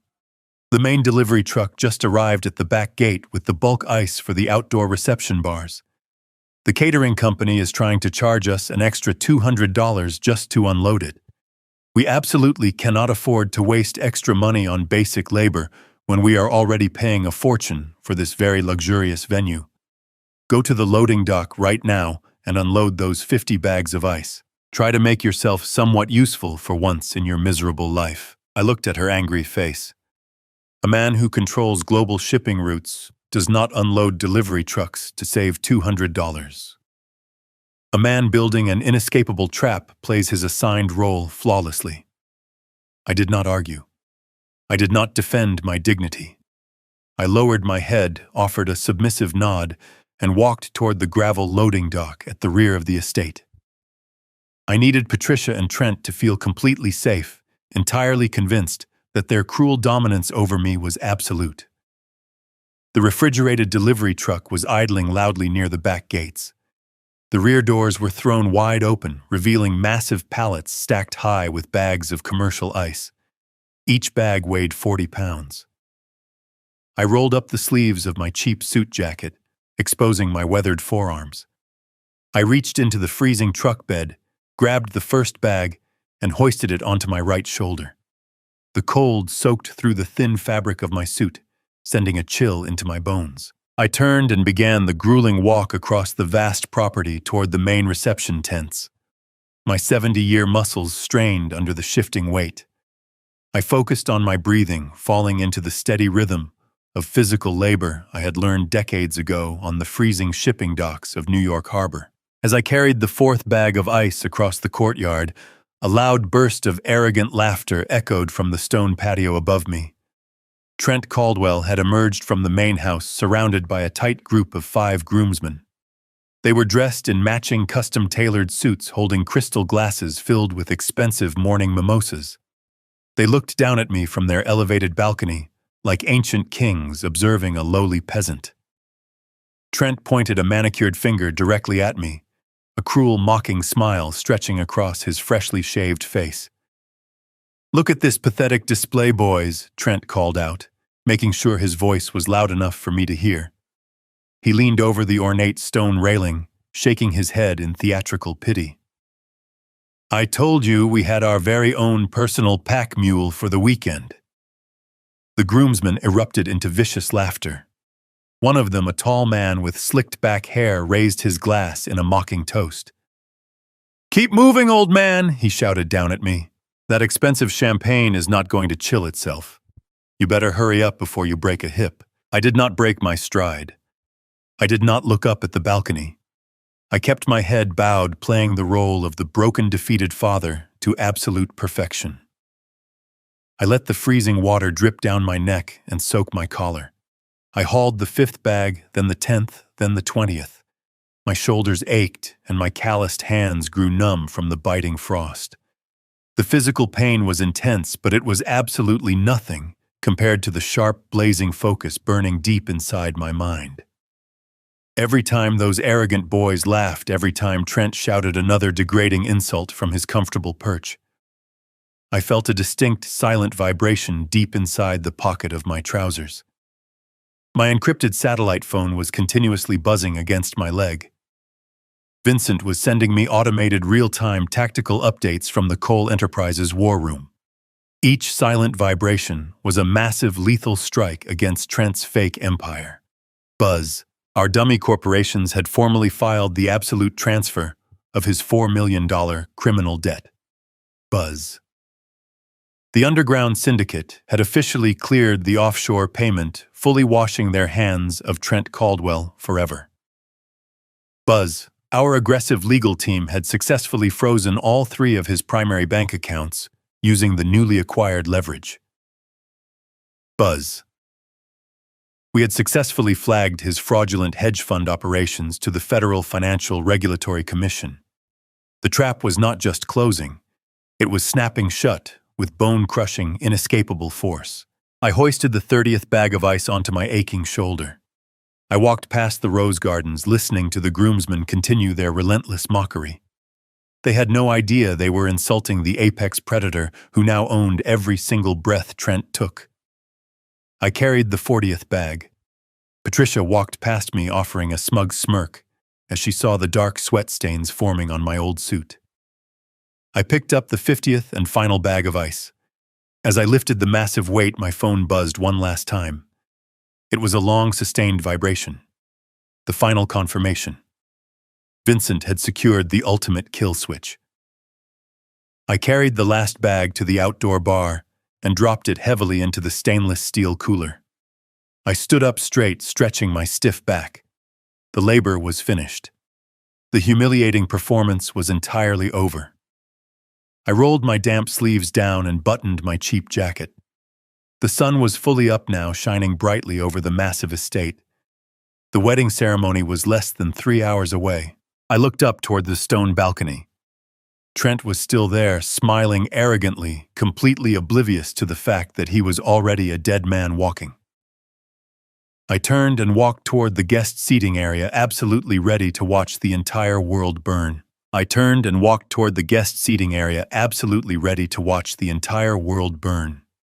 The sprawling coastal estate had fully transformed into a magnificent spectacle of high society excess.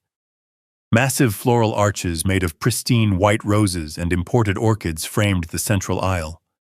The string quartet was already tuning their instruments in the shade of a massive oak tree, filling the morning air with soft, elegant classical music. Wealthy guests were beginning to arrive in droves, dressed in designer gowns and expensive tailored suits. They mingled casually on the manicured lawn, sipping delicate flutes of sparkling water and admiring the breathtaking ocean view. I stood near the back row of the seating arrangement, blending perfectly into the background in my cheap, damp suit. Patricia was fluttering through the crowd like a frantic general commanding an army. She greeted the elite guests with her practiced synthetic smile, ensuring everyone noticed the sheer scale of the luxury she had supposedly orchestrated. I saw my beautiful daughter Brooke briefly emerge onto the upper balcony of the main house. She was surrounded by a team of frantic bridesmaids and makeup artists. Even from a distance, I could see the radiant, genuine happiness beaming on her face. She looked down at the gathering crowd, completely captivated by the magnificent fairy tale unfolding around her. It broke my heart to see her so thoroughly deceived. She truly believed she was marrying a highly successful, profoundly generous man who would protect and cherish her for the rest of her life. She had absolutely no idea that she was willingly stepping into a devastating trap designed by a ruthless predator. I checked the heavy silver watch strapped to my wrist. It was exactly 30 minutes before the wedding ceremony was scheduled to officially begin. The atmosphere was vibrating with intense, joyous anticipation, but my focus was entirely locked on the strict tactical timeline Vincent had established. I quietly stepped away from the growing crowd of guests, slipping past the usher station and navigating down a narrow cobblestone path that hugged the perimeter of the grand estate. The path led directly toward the rear of the property, wrapping around the bustling catering tents and ending in a secluded shaded alleyway behind the primary service kitchen. The loud clatter of industrial pots and the frantic shouting of the catering staff faded slightly as I stepped into the deep shadows of the brick alleyway.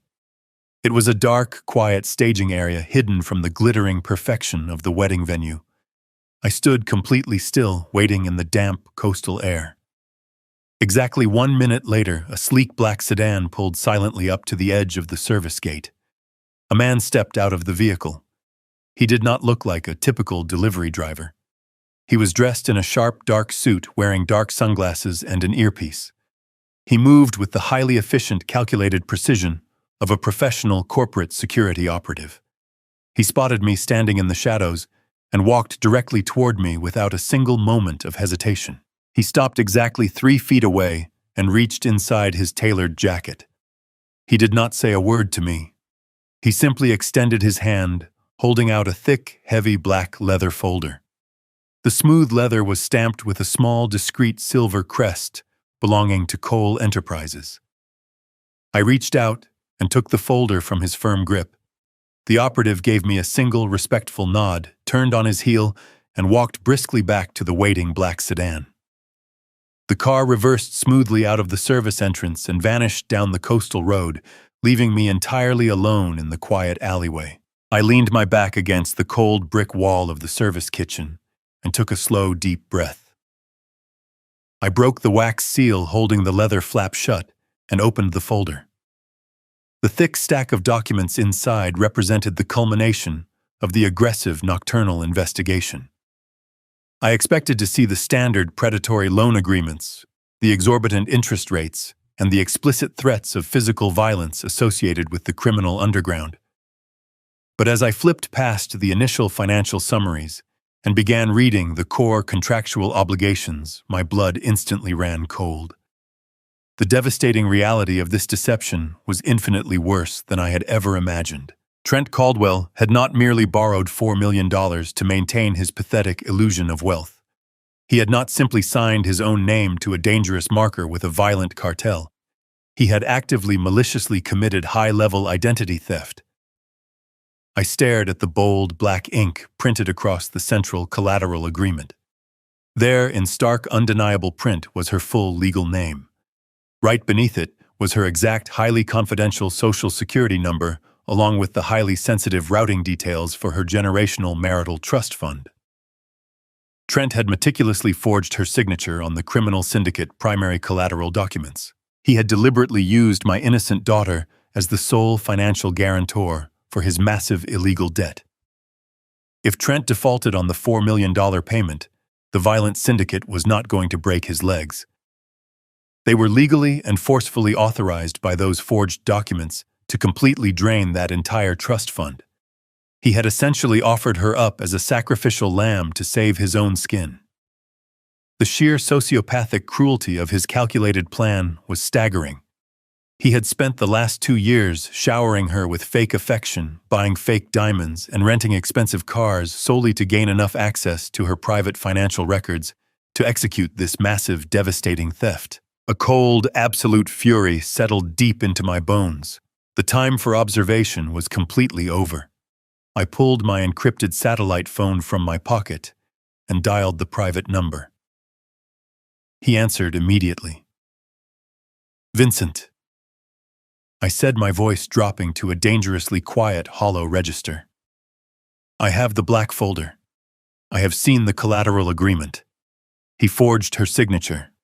He used her identity to secure the entire marker." "I saw it too," Sir Vincent replied smoothly.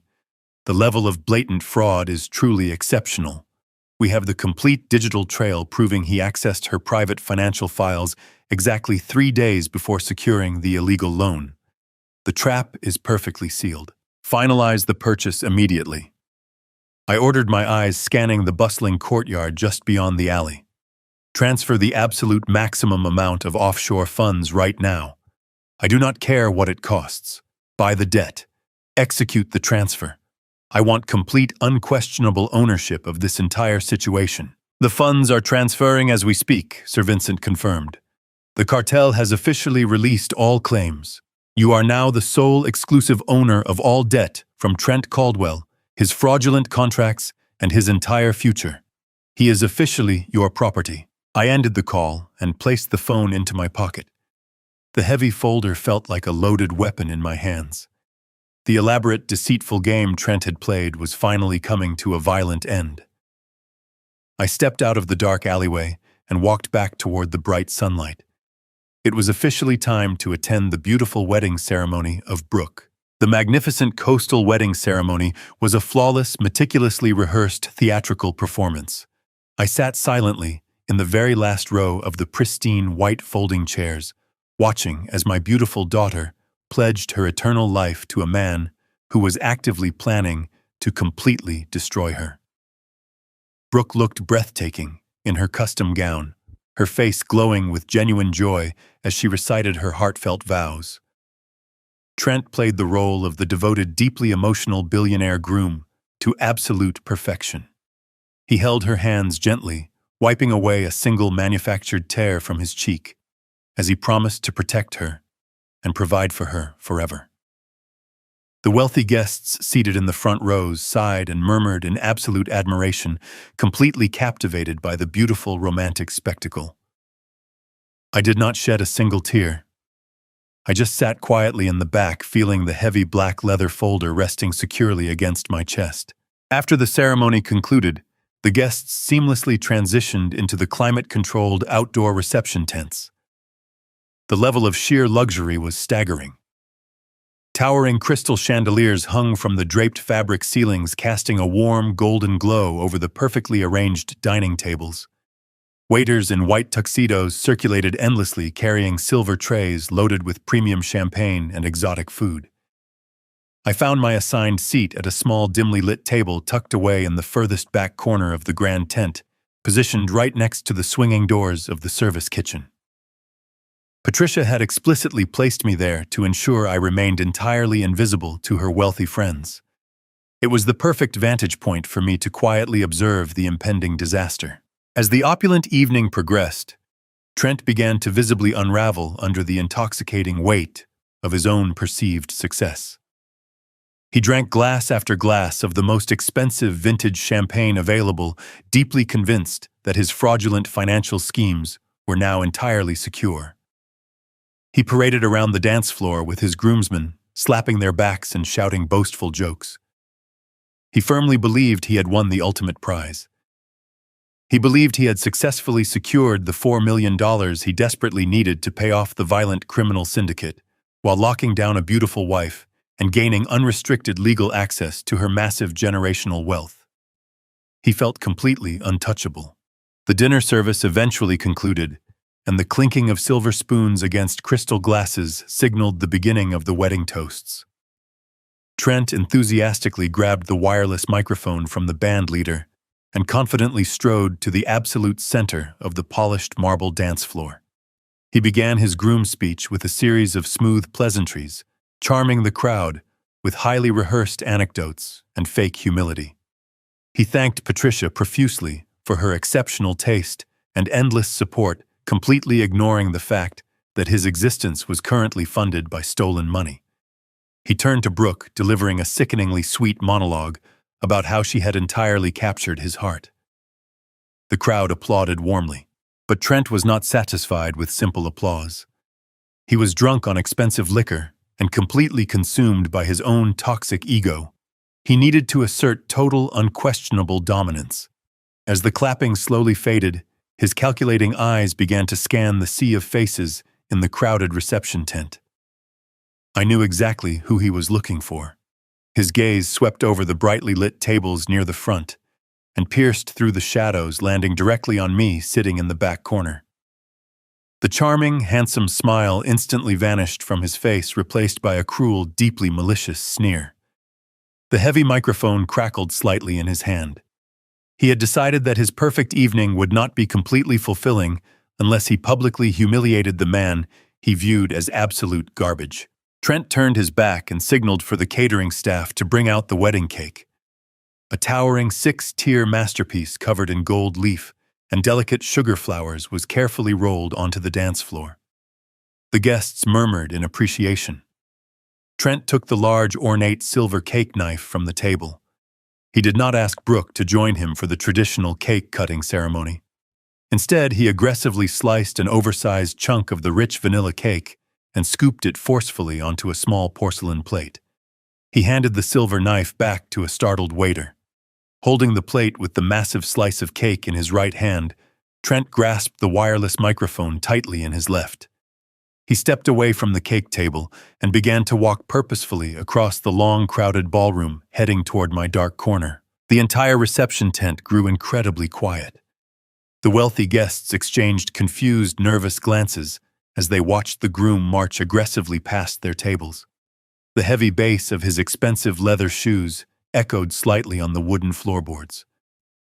Brooke stood frozen near the center of the room, her smile faltering as she watched her new husband storm toward the back of the tent. Patricia watched the scene with a cold smirk spreading across her face, clearly anticipating the cruel public spectacle. Trent finally reached my small table.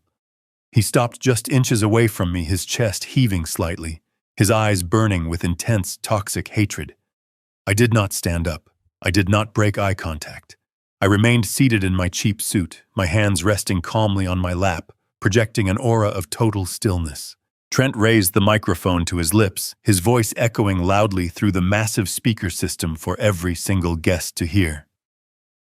"You know, I have been incredibly blessed tonight," Trent announced, his tone dripping with thick, poisonous sarcasm. "I am surrounded by so many successful, powerful, and truly important people. But we cannot forget those who are less fortunate. We absolutely must show charity to those who have completely failed in life." Before I could even register his next movement, Trent suddenly dropped the microphone onto the table.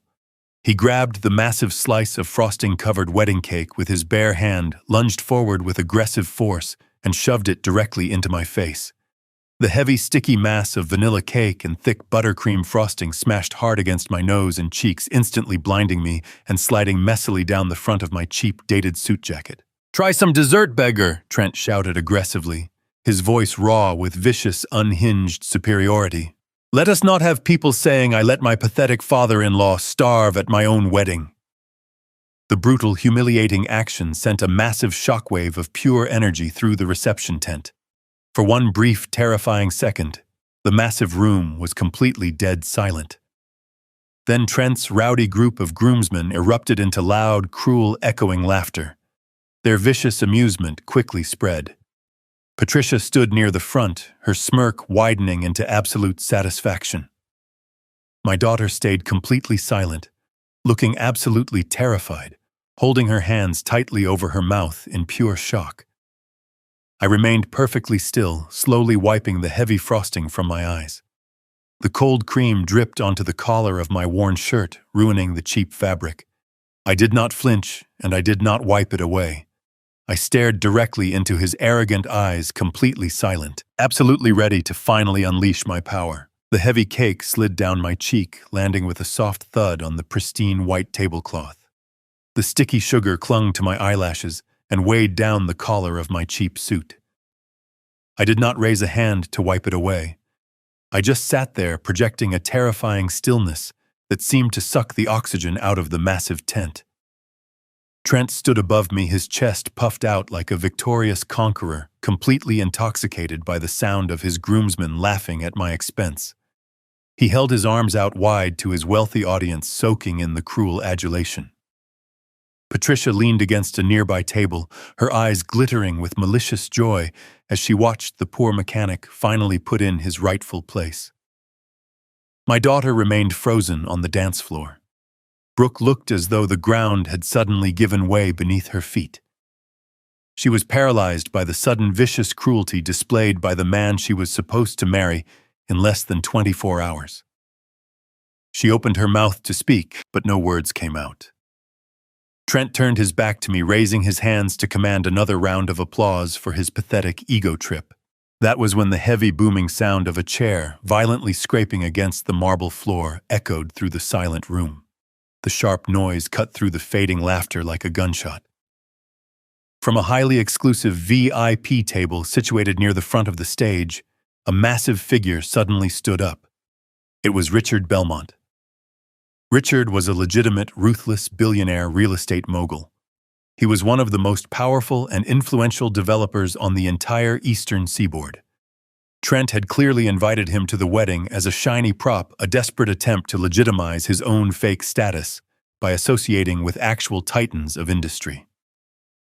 Richard did not look amused by the spectacle. His face was flushed crimson, with absolute, unadulterated fury. He tossed his linen napkin onto his plate and began marching directly across the polished dance floor. The sheer physical presence of Richard Belmont commanded absolute attention. He was a large, imposing man who did not tolerate foolishness. The remaining murmurs in the crowd instantly died. The wedding band, sensing the sudden dangerous shift in the atmosphere, abruptly stopped playing their soft background music. The silence that fell over the reception tent was heavy and suffocating. Trent turned around, a confident, slightly confused smile plastering his face as he watched the billionaire approach. He clearly thought Richard was coming over to congratulate him, to join in the cruel joke against the poor, uneducated father of the bride. Trent even took a step forward, extending his hand in a desperate gesture of wealthy camaraderie. "Are you completely out of your mind?" Richard roared, ignoring Trent's outstretched hand and swatting it away as if batting a diseased insect. The sheer volume of his voice shook the crystal chandeliers hanging above us. His eyes were wide with a mixture of profound shock and deep burning anger. He pointed a thick, trembling finger directly at Trent's chest. "Do you have a literal death wish, you stupid, arrogant child?" Trent flinched violently, his confident smile shattering into a million pieces. The sudden, aggressive verbal assault from a man he deeply idolized physically staggered him. "Richard, I do not understand." Trent stammered, his voice dropping 2 octaves into a pathetic, wavering pitch. "It was just a harmless joke. He is just a mechanic." "A mechanic," Richard bellowed, his voice laced with venomous disbelief. He took another step forward, backing Trent up against my small table. "You truly are the most pathetic, oblivious fraud I have ever encountered in my entire life. That man sitting right there is Harrison Cole. He owns the commercial shipping ports you claim to import through. He owns the global logistics empire that controls half the freight on this coastline. And that massive commercial high-rise building in Manhattan that you spent the entire cocktail hour bragging about acquiring. He is the man who just bought it out in cash yesterday morning." The collective gasp that rippled through the reception tent was incredibly loud. 200 wealthy socialites, investors, and family members simultaneously inhaled in pure, unadulterated shock. The words hung in the cold air, completely destroying every single lie Trent Caldwell had ever told. The revelation hit the room like a tactical missile. Patricia dropped her crystal champagne flute. The expensive glass shattered against the marble floor, but she did not even blink. Her jaw hung completely slack, her face turning an incredibly pale, sickly shade of gray as her greedy eyes darted frantically between Richard and me. I kept my hands resting calmly on the table. I slowly reached for a folded white linen napkin. With deliberate, incredibly steady movements, I began to wipe the sticky vanilla frosting from my face. I wiped my eyes, my cheeks, and my chin, letting the stark reality of Richard Belmont's words slowly suffocate the groom. Trent looked as though his soul had just been violently ripped from his body. The blood completely drained from his face, leaving him looking like a terrified corpse. His arrogant shoulders slumped forward. His breathing turned into shallow, rapid gasps. The man who had just shoved cake into my face was currently experiencing a complete psychological collapse in front of 200 people. He slowly turned his head to look at me. The smug, untouchable hedge fund manager was completely dead. In his place stood a terrified little boy who suddenly realized he had just picked a fight with the legendary apex predator. He stared at the cheap, dated Sears suit I was wearing, finally understanding the terrifying depth of my deception. I had not come to this wedding as a poor, defeated mechanic. I had come disguised as prey to lure him into an inescapable cage, and he had walked right into it, eagerly locking the heavy steel door behind himself. Brooke took 2 shaky steps forward, her eyes wide with total confusion and dawning horror. "Dad," she whispered, her voice trembling in the quiet room. "Is that true? Are you Harrison Cole?" I placed the stained linen napkin carefully onto the table. I did not look at my daughter yet. My eyes were entirely fixed on the trembling, sweating fraud standing right in front of me. I pushed my chair back, the wooden legs scraping loudly against the floorboards. I stood up to my full height. Without the hunched posture of a beaten man, my physical presence shifted dramatically. I straightened my ruined collar and looked down at Trent. "Richard is entirely correct," I said very softly.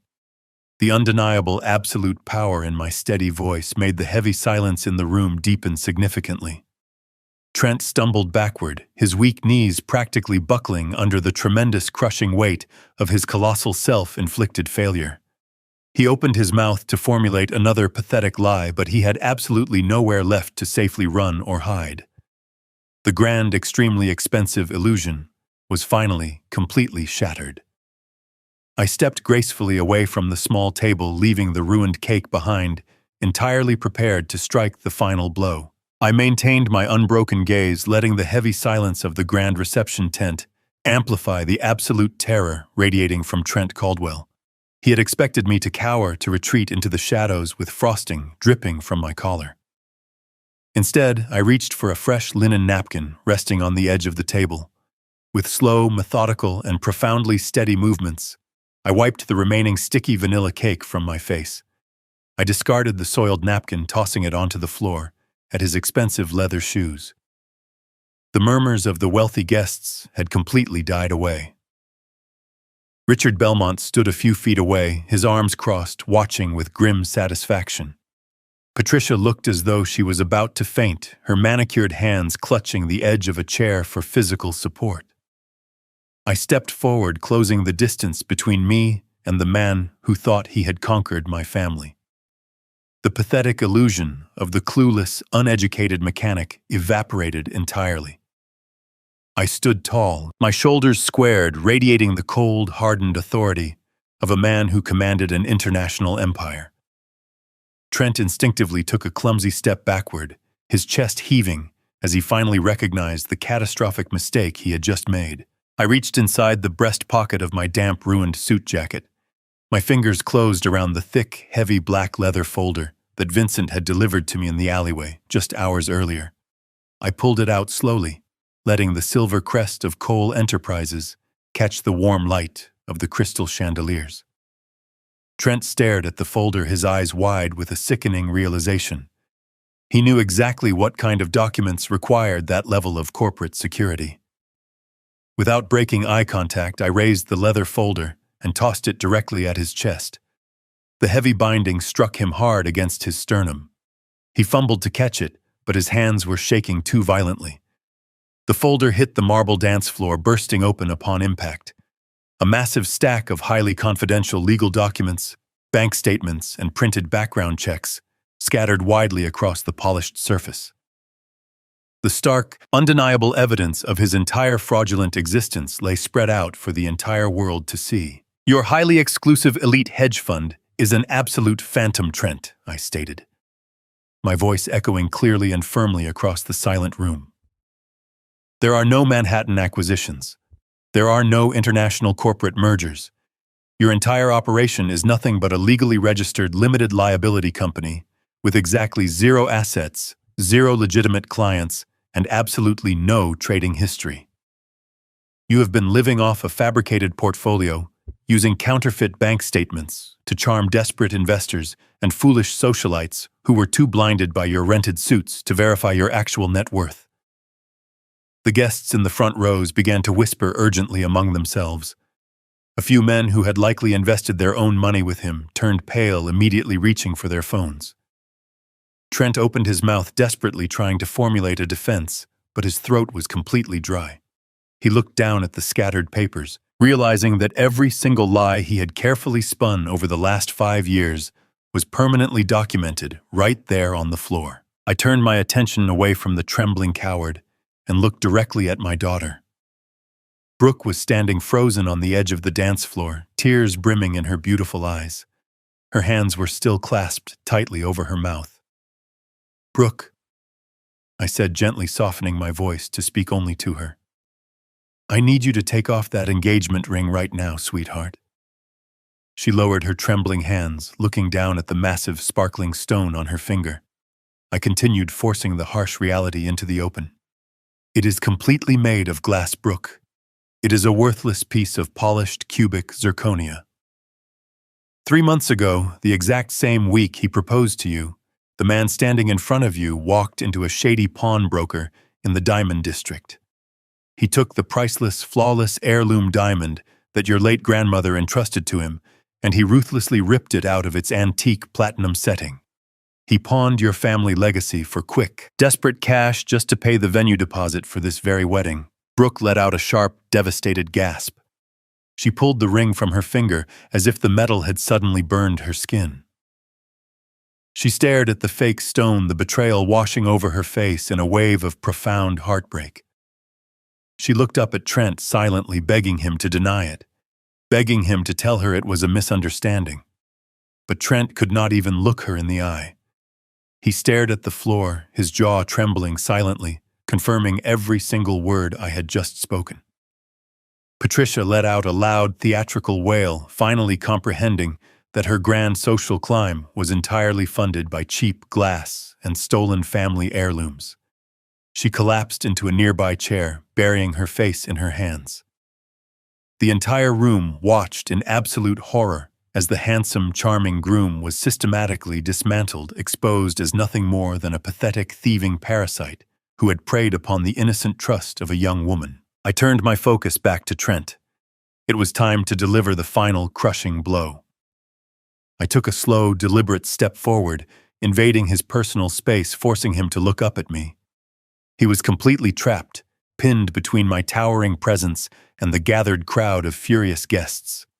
"You did not just pawn a ring to survive," I said, my voice dropping to a dangerously low, gravelly whisper that carried a lethal edge. "You borrowed exactly $4 million from an incredibly violent syndicate connected to the Russian mob. You were desperate, and you were cowardly. So instead of using your own name, you committed malicious identity theft. You deliberately used my innocent daughter's highly confidential Social Security number as the primary collateral for your illegal marker. You legally authorized a cartel to completely drain her generational trust fund in the event of your inevitable default." Trent squeezed his eyes shut, a single tear of pure, unadulterated fear leaking down his pale cheek. His entire body was shaking violently. He knew that the penalty for stealing from those particular lenders was incredibly severe. But your desperate little game ends tonight. I continued my words, striking him like physical blows. As of 6 o'clock this morning, my global corporation aggressively intervened in the shadow market. We purchased that entire debt portfolio through our untraceable dummy corporations. You do not owe the Russian mob a single penny anymore, Trent. You owe me. Your entire pathetic life belongs to me now. I am the sole absolute owner of your $4 million marker, and I am officially calling in the entire loan right now. You have exactly 10 seconds to process this reality before I have my personal security team drag you out of this reception and hand you over directly to the federal authorities for massive financial fraud and felony identity theft. Run away like the miserable coward you truly are, Trent. Get out of my sight and never return to my family. Trent did not run. His legs completely gave out beneath him, unable to support the massive weight of his sudden and absolute destruction. He collapsed onto the cold marble floor of the dance floor, his expensive tailored trousers pooling awkwardly around his knees. The arrogant, untouchable groom who had just shoved cake into my face was entirely gone. In his place was a broken, sniveling fraud. He crawled forward across the polished stone, closing the short distance between us. His hands still sticky with the vanilla frosting he had used to humiliate me reached out desperately. He grabbed onto the scuffed leather of my steel-toed boots, clutching them as if they were his only lifeline in a raging storm. Tears streamed down his pale face, mixing with the sweat of his profound panic. "Please, Mr. Cole." Trent begged, his voice cracking into a high, pathetic whine that echoed terribly through the silent reception tent. "Please, I am begging you. I will do anything you want. I will work for you for the rest of my life. I will be your absolute slave. Just please do not destroy me. Do not let them take me away. I can fix this. I can make everything right." I looked down at the weeping man clinging to my worn boots. There was absolutely no pity in my heart, only a deep, profound disgust. This was the predator who had manipulated my daughter, pawned her grandmother's priceless heirloom, and casually offered her financial future to a violent criminal syndicate just to fund his pathetic illusions of grandeur. I slowly, deliberately pulled my boot back, forcing his grasping hands to slip off the worn leather. I took a step away from him, creating a physical boundary between my family and his toxic existence. "You cannot fix a foundation built entirely on malicious lies, Trent," I said coldly, my voice steady and completely void of emotion. "You made your choices with absolute arrogance, entirely convinced you were the smartest person in the room. Now you will face the absolute consequences of those choices." I raised my right hand into the air. I did not need to shout. I simply snapped my fingers. The sharp, crisp sound cracked through the heavy silence of the grand tent like the breaking of a dry branch. Instantly, the heavy wooden doors at the main entrance of the reception hall swung wide open. The soft afternoon sunlight poured into the room, silhouetting the 5 figures marching aggressively down the central aisle. Leading the group was Vincent. He was dressed in his immaculate dark charcoal suit, his face set in a mask of total, uncompromising authority. Flanking him on both sides were 4 federal agents wearing dark tactical jackets, their badges prominently displayed on their belts. The crowd of wealthy socialites parted immediately, shrinking back against their decorated tables to clear a wide path for the approaching officers. The sheer, undeniable reality of federal law enforcement entering a billionaire wedding reception sent a wave of terrified murmurs through the elite guests. Vincent stopped exactly 2 feet away from where Trent was still kneeling on the marble floor. He looked at the broken groom with mild contempt, before turning his respectful gaze entirely to me. "We have the warrants fully secured," Sir Vincent stated clearly, handing a thick stack of official judicial documents to the lead federal agent. "The offshore transfers are locked, and the identity theft charges have been formally filed with the federal prosecutor." I offered Vincent a single firm nod. Arrest him for aggravated identity theft, massive wire fraud, and extensive financial conspiracy. I commanded, my voice carrying the absolute weight of a finalized judgment. The two lead agents stepped forward instantly. They grabbed Trent by his expensive suit jacket and hauled him roughly to his feet. Trent thrashed wildly, his panic finally overriding his physical weakness. "No, wait, please, you cannot do this to me!" Trent screamed hysterically, his voice breaking as the cold steel handcuffs snapped loudly shut around his wrists. "Brooke, tell them. Tell your father to stop." But Brooke simply turned her face away, wrapping her arms around her own torso as tears of profound betrayal fell silently down her cheeks. The agents did not hesitate. They spun Trent around and began frog-marching him aggressively down the long central aisle of the reception tent. Trent kicked and wailed, his expensive leather shoes sliding uselessly across the polished marble. His desperate, humiliated screams echoed loudly through the beautiful floral arrangements and crystal chandeliers, providing a perfectly pathetic soundtrack to the absolute destruction of his fraudulent empire. The crowd watched in stunned, breathless silence as the groom was dragged out of his own spectacular wedding and shoved forcefully into the back of a waiting federal transport vehicle. As the heavy doors slammed shut behind the federal agents, a new kind of frantic energy erupted near the front tables. Patricia had finally recovered from her initial state of paralyzing shock. She watched the man who was supposed to guarantee her entry into high society get hauled away like a common street thief. Her greedy, calculating mind frantically processed the devastating shift in power. She realized in a matter of seconds that the poor, uneducated mechanic she had relentlessly mocked and tormented all weekend was actually a titan of industry with a net worth that completely dwarfed her wildest fantasies. She quickly smoothed down her expensive silk dress and pasted a sickeningly sweet, entirely synthetic smile onto her pale face. She practically sprinted across the dance floor, her heels clicking loudly as she rushed directly toward me. "Harrison, darling," Patricia gasped, her voice trembling with an atrocious attempt at warmth and affection. "My goodness, this is all just so overwhelming. Why on earth did you not tell us who you really were? We could have treated you so much better. We could have planned something truly magnificent for you. We are family, after all." I stared deeply into her wide, calculating eyes. I saw the pure, unadulterated greed swimming just beneath the surface of her pathetic smile. She did not care about the profound trauma her daughter had just endured. She did not care about the massive criminal conspiracy that had nearly destroyed our family. All she cared about was the vast fortune she suddenly believed she could somehow access. I did not smile back. I let the cold, unforgiving reality of the situation settle heavily between us. "You do not understand the true definition of family." "Patricia," I said, my voice dropping to a harsh, resonant tone that completely erased her fake smile. "I gave you exactly what you asked for. I played the exact role you assigned to me because it was the only way to expose the absolute truth. You ask why I did not tell you about my wealth. I looked right through her, letting my disgust show plainly. Because you only love a wallet, Patricia. You do not love a man. You never have, and you never will."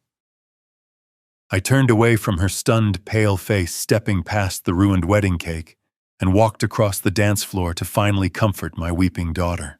The massive reception tent, which only moments ago had been filled with the chaotic energy of 200 wealthy guests, was now rapidly emptying. The elite socialites and opportunistic investors were fleeing the scene of the scandal as quickly as their expensive shoes could carry them. They murmured in hushed, terrified voices, eager to distance themselves from the catastrophic collapse of Trent Caldwell. Waiters in white tuxedo shirts quietly backed through the swinging kitchen doors, abandoning their trays of expensive champagne and exotic appetizers. Patricia, realizing that her grand social charade had been completely obliterated, grabbed her designer handbag and practically ran toward the valet station. She did not even look back at her own daughter. Within a matter of minutes, the magnificent, breathtaking venue was completely abandoned. The string quartet had packed their instruments and vanished. The only sounds remaining were the gentle rustling of the coastal wind against the heavy canvas fabric of the tent and the soft rhythmic sound of quiet sobbing. I walked slowly across the polished marble dance floor, my steel-toed boots echoing softly in the vast empty space. The massive chandelier above cast a warm golden light over the absolute ruins of the reception. Brooke was sitting alone at a large empty dining table. Her beautiful white wedding gown pooled around her on the floor, a stark contrast to the devastating heartbreak written across her face. She was not crying because she had lost Trent. She was a highly intelligent young woman, and the brutal reality of his deception had already shattered whatever toxic illusion he had built around her. She was crying out of a profound, overwhelming sense of shame. She had watched him shove cake into my face. She had watched her mother degrade me all weekend. She had been completely blind to the monstrous predator standing right beside her, and she had allowed the man who truly loved her to be treated like absolute garbage. I pulled out the chair next to her and sat down. I did not care that my suit was still stained with vanilla frosting, or that my collar was completely ruined. I just looked at my daughter, waiting for her to find her voice. She slowly lifted her head. Her eyes were red and swollen, filled with a deep, crushing sorrow that tore at my heart. She looked at me, really looked at me, seeing past the cheap clothes and the weathered hands for the first time in years. "Dad," she whispered, her voice trembling so badly she could barely form the words. "I am so incredibly sorry. I was so completely blind. I let them treat you like you were nothing. I was so caught up in the fantasy and the beautiful dresses and the grand venues that I did not even see what he truly was. I did not protect you. I should have stood up for you." I did not offer her a stern lecture. I did not remind her of the countless times I had gently tried to warn her about Trent and his superficial charm. The brutal reality of the situation had already taught her the hardest lesson of her life. Instead, I reached out and gently pulled her into a deep, incredibly warm embrace. She buried her face in my shoulder, sobbing freely as I held her tightly.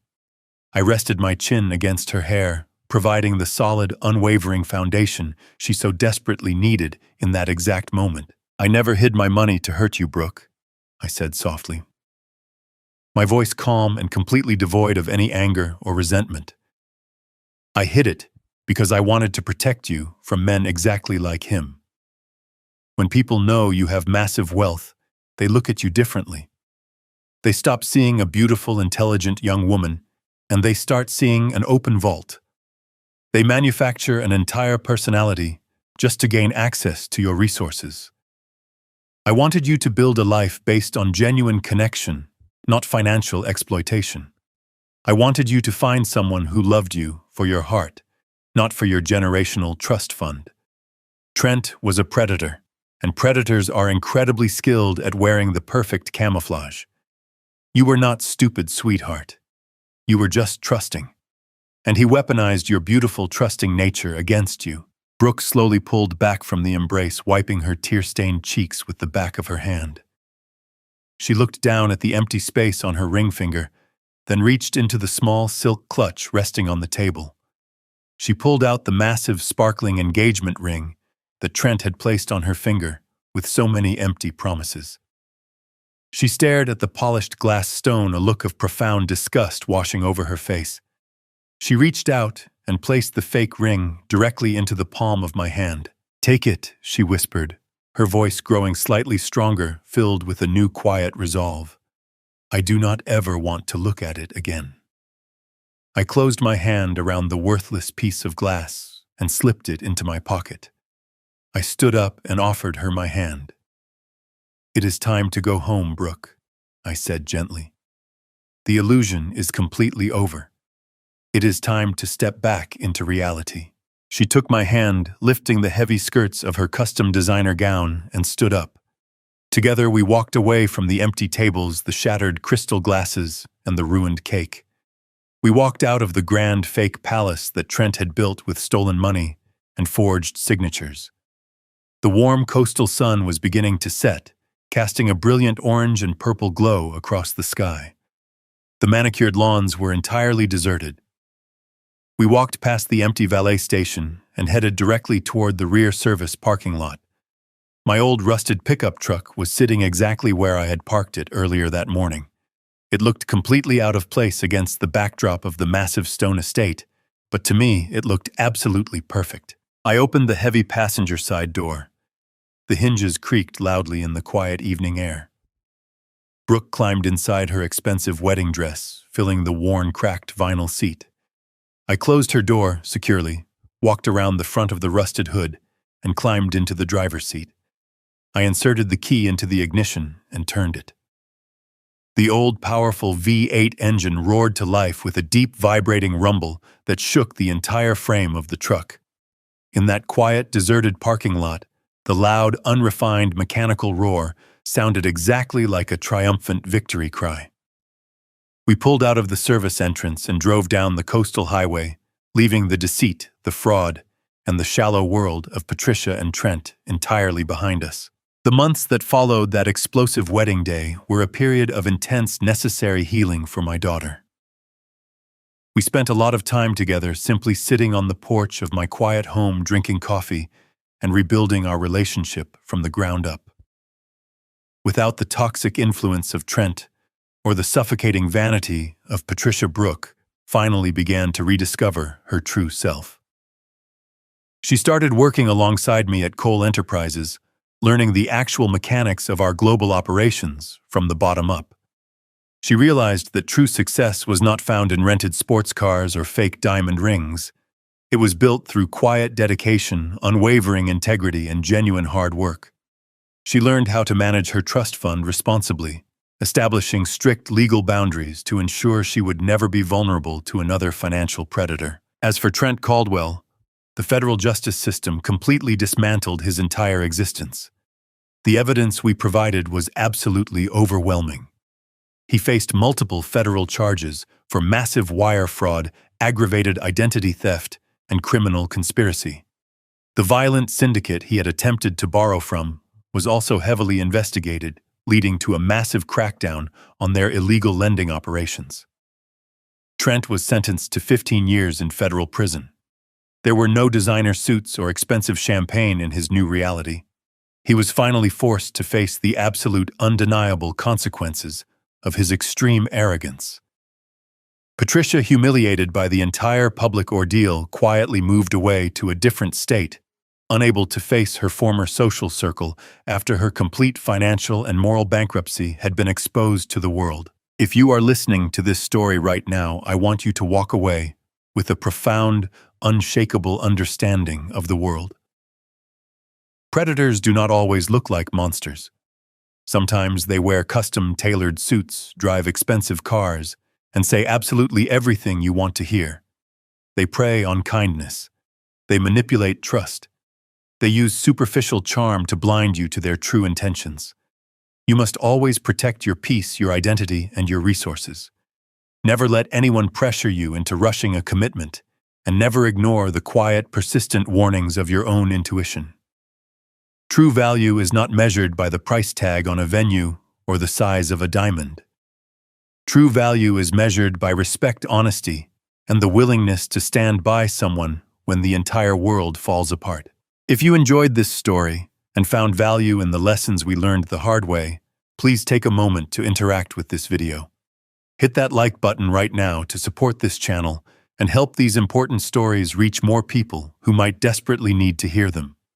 Subscribe to the channel so you do not miss any of our upcoming life stories, and please make sure to turn on your notifications. I would absolutely love to hear from you in the comments section below. Tell me exactly where you are watching this video from today, what time it is in your city, and what you would have done if you were in my shoes. Have you ever encountered someone who tried to manipulate you for their own financial gain?